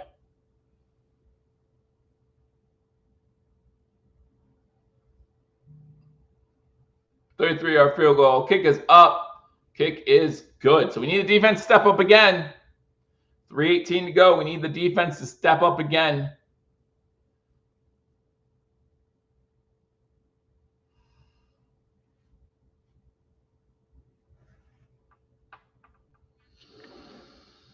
But who would have thought we would have been here? Who honestly would have thought we'd be here? 20-20. This is exactly how the first half went, right? Houston beat us 14-3 in the first quarter, scored a field goal in the second, so they won the second quarter 3-0. We won the third quarter 14-3, and now we're winning the fourth 3-0. So, pretty much the same thing. 2 minutes to go in the fourth quarter in New England with the Patriots trailing Miami 15-10. Bears up 36-10 over the Panthers. Colts trailing Jacksonville 34-27. They have the ball with 2.5 minutes to go in that one. Baltimore can't stop Cincy. Cincy can't stop Baltimore, but Cincy's up by 3 and they have the ball. So they might win that one with 4.5 to go. Cleveland's in the red zone, trailing 34-6. Kickoff goes out of bounds. They're going to Houston's to start with the ball at the 30. Yeah, I mean, all they need is a field goal. All they need is a field goal. Again, I would never mind seeing Devontae Adams in a Bills uniform, but that would take a lot as far as all going into the trade. And Indy just tied it up 34-34 with 2:40 to go. Money situation. CJ Stroud went 5 for 5 in the game-winning drive last week against Jacksonville. They start this one off with a run, about 3, maybe 4 yards on first down. 2nd and 6. 3:09. Houston has all 3 timeouts, so they don't want to leave any time for Buffalo. No matter what happens, they want to leave any time for Buffalo. A lot of close games in this 1 o'clock window. Gotta love it. Hit that thumbs up button if you're enjoying yourself on this Sunday afternoon. Got a tie game in Jacksonville. You have a close game in Cincy. You have a close game in Houston, a tie game in Houston. These slate games are insane. It is insane. You got a 5-point game in New England. So you just dropped shotgun. Set wide receiver screen, overthrew him. Oh, 3rd and 6. He overthrew him, and man, that could have been 3 turnovers on the day. Woo. Let's go. 3rd and 6. Let's get a stop. Huge 3rd down. It's 2020. I'm still not feeling great though. Like, I'm happy, I'm excited, but I don't know. 3rd and 6, 2:33 to go. I just don't know. Bills have 2 timeouts because they used one after the incompletion to Cook. So that matters here too. With only 2 timeouts, can't really stop the clock. Schultz 1st down. He has the 1st down. Rasul Douglas with the tackle, but not before he gets to the 44-yard line. That's going to take us to a 2-minute warning, guys. Only about 25 yards away from field goal range.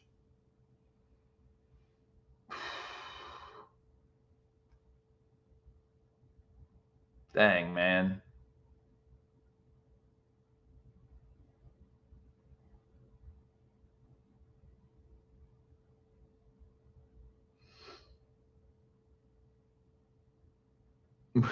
We all know how this ends. Please enlighten us, MB.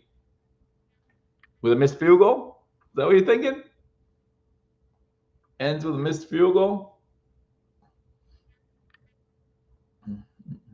2020, 2-minute warning. New England's at 2-minute warning. They're at the Miami 31-yard line, trailing 15-10. Carolina getting their butts whooped by the Bears, 36-10 in that one. Jacksonville, Indy tied 34-34 at the 2-minute warning. Cincy up 38-35 with 3:10 to go. They have the ball at the Baltimore 28-yard line, so already in field goal range. And the Commanders up 34-12 over the Browns. The Browns scored a touchdown. Good for them.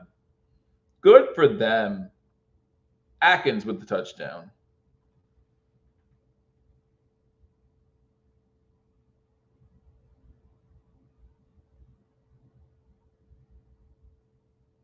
Atkins with the touchdown for the Browns. Was that some Josh had 300-yard passing game? That's easy to look up.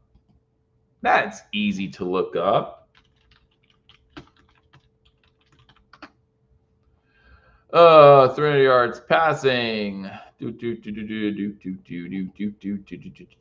2-minute warning, guys. 20-20. Houston has the ball though. And they're on their own side of the field, about the 45-yard line. Not much further to go for field goal range. But anything can happen. This is the NFL. And there's a lot of close games going on right now. So I hope you all are enjoying the 1 o'clock slate of games because it's been fun so far.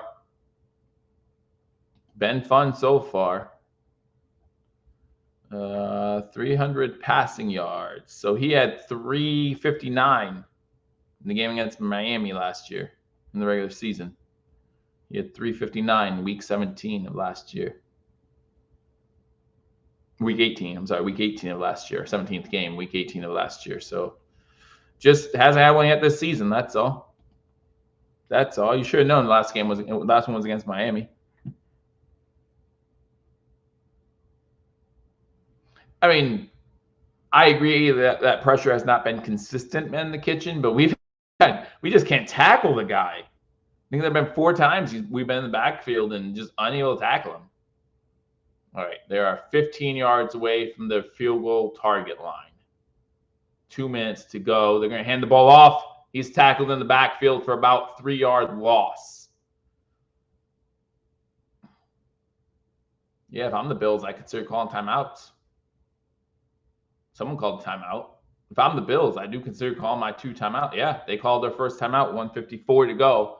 It says 152, but hopefully they put a second or 2 back on the clock because I doubt they waited 2 seconds. Hey, MB, look at my tweet from a day ago. I said yesterday on Twitter, and I got roasted for it as someone who has been on the Ed Oliver's good, not great train for a long time. No Oliver today. No, he hasn't been in. That my only regret was that Joe Mixon was in this game so that the Bills could prove that they are a better run-stopping defense without Ed Oliver than with him. And I got, well, for me, as someone who doesn't get too many comments or anything on Twitter, should we trade Ed? No. It's where he's at. It just doesn't make sense. All right, throwing a screen pass on first down to Diggs. Diggs, maybe 2 yards. Maybe gets back to the original line of scrimmage. So it's going to be 3rd and 10. And see, if we do stop him here, which we're not going to because it's 3rd and long, and the Bills are not that great at stopping teams at 3rd and long. But if we did, it would be tough. It would be a tough decision for Houston. Buffalo uses their second timeout. It would be or their last timeout, I should say. It would be a tough decision for Houston if they want to go for it or not, because if you don't get it, and they're 0 for 1 on 4th downs today, but if they don't get it, Buffalo is pretty close to field goal range themselves. CJ Stroud over 300 passing yards for the day. New England with a minute to go is at the 12.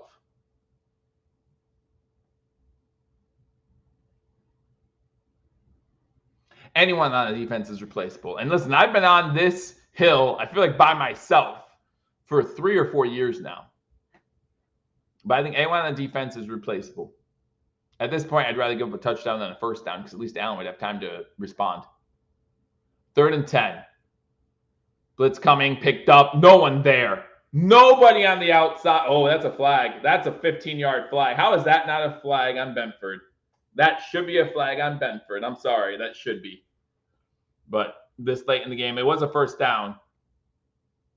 Horrible time blitz. I agree. That's the second time they've blitzed from that side, and the run back's been left wide open for wide run back screen.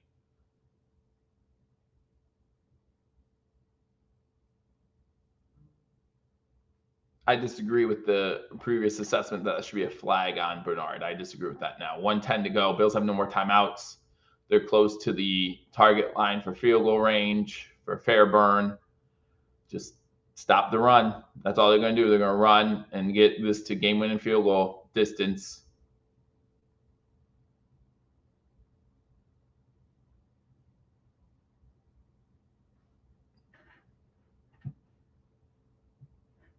Well, there was no one to stop him.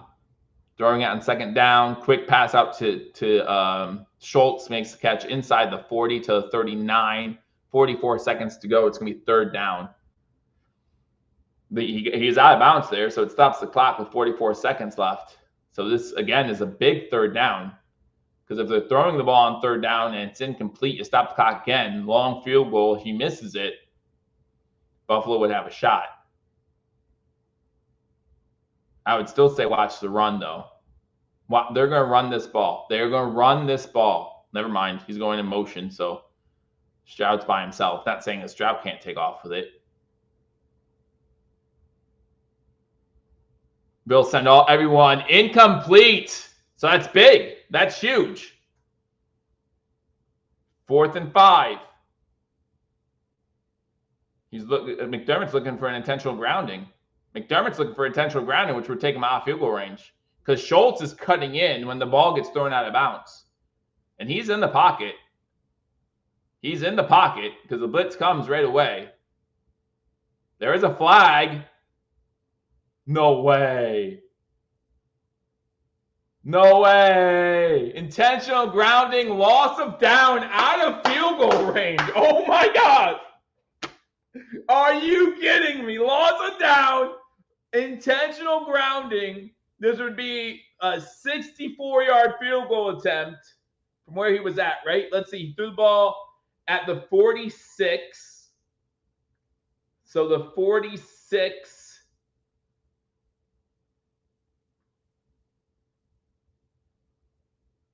64. It'd be a 64-yard field goal.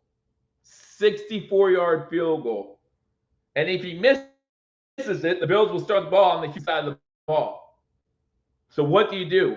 I think you have to punt. I think it's the right call. I don't know what Gene's saying. I think it's the right call.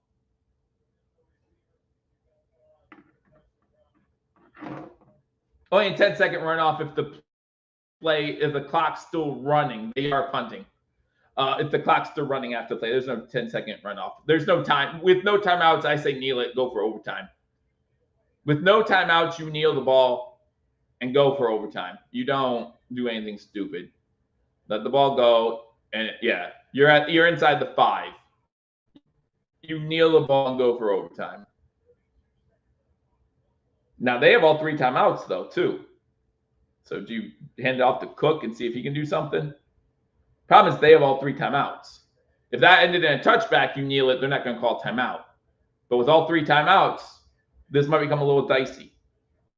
Might become a little. We all remember what happened last year against, or was it 2 years ago now, against Minnesota, right?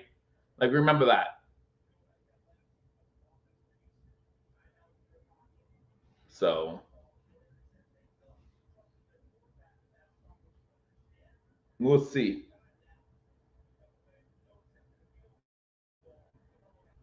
Allen's in shotgun. They're going for something here. That scares me. I'm sorry. That scares me. No timeouts. Why?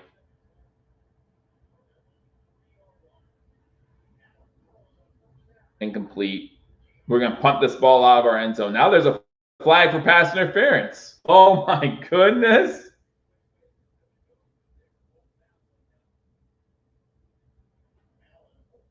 Oh, no, it's against the offense. So it's half distance. Yeah.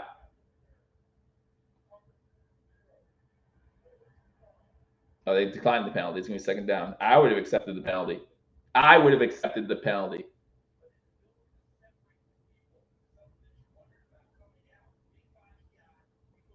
No, Coleman has his face mask. He has his face mask, right? Yeah. Coleman has his face mask going down the sideline. It's not a BS call.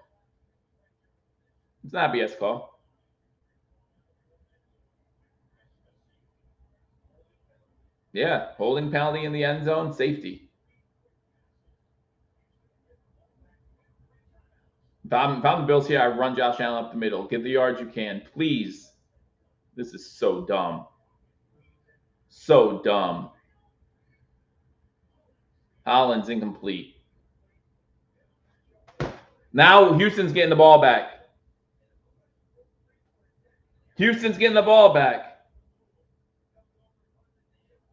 This is dumb. And I put this on McDermott, not on Joe Brady. Because now even if Josh Allen runs the ball, they're going to call timeout.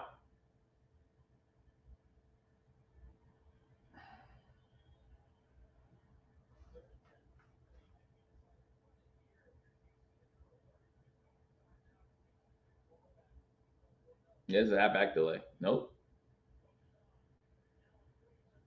Underthrows the receiver. 16 seconds left. Allen's on the ground again. 3 and out. Why don't... Okay. Now we rely on Sam Martin out of the back of our end zone. With our great special teams unit, right? So dumb. So dumb. I want to walk away. I just want to walk away right now. I don't want to look. This is so dumb. Go win the game. So dumb.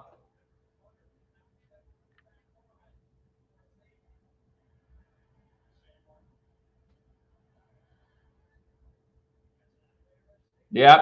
Out punted the coverage. There's no one down there. This is going to end in field goal range. Pretty close. 7 seconds to go. They have time for a play and a timeout. Thanks, Buffalo. Good job. I'm still on there. But this game's over.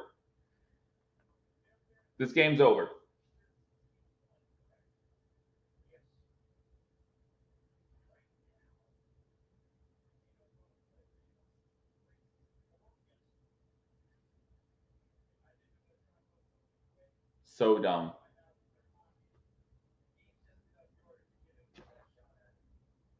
You run the ball up the middle, put it on whatever hash you wants it. Yeah, why play for overtime, right?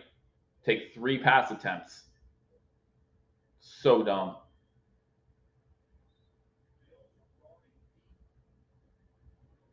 Why? Yeah, we're playing against the Hail Mary. That's smart. That's smart. That's what they're going to do. You're dumb. You're all dumb. Yep, they're in field goal range. So dumb.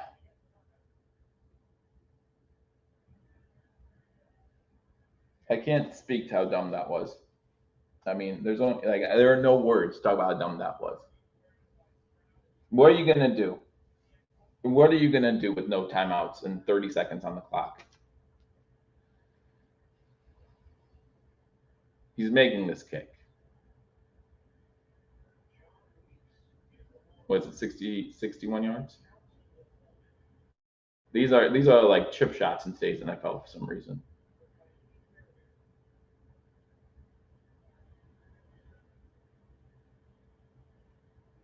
So dumb. Bills have no timeouts, 59-yard attempt. I'm not looking because sometimes ESPN beats me to the punch, so I'm not looking. You might see it. And the Bills have back. I mean, it's good.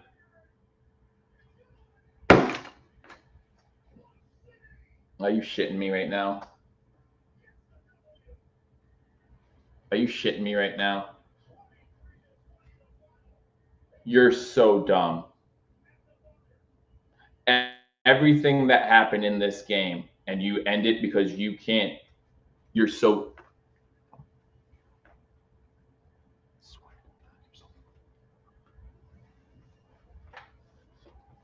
See, and everyone's like, you're talking about the receiving core. The coaching staff just lost us this game.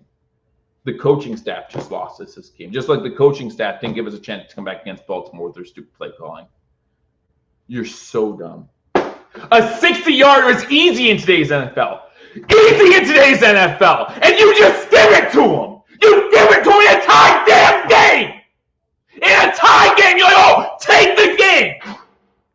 You know that the receivers haven't done anything all game. So why are you going for it? Why are you going for it? To get the ball to the 30? By the way, not their 30, our 30. Before it wasn't up there because you don't have more timeouts. Because you wasted them. What are you going for? What are you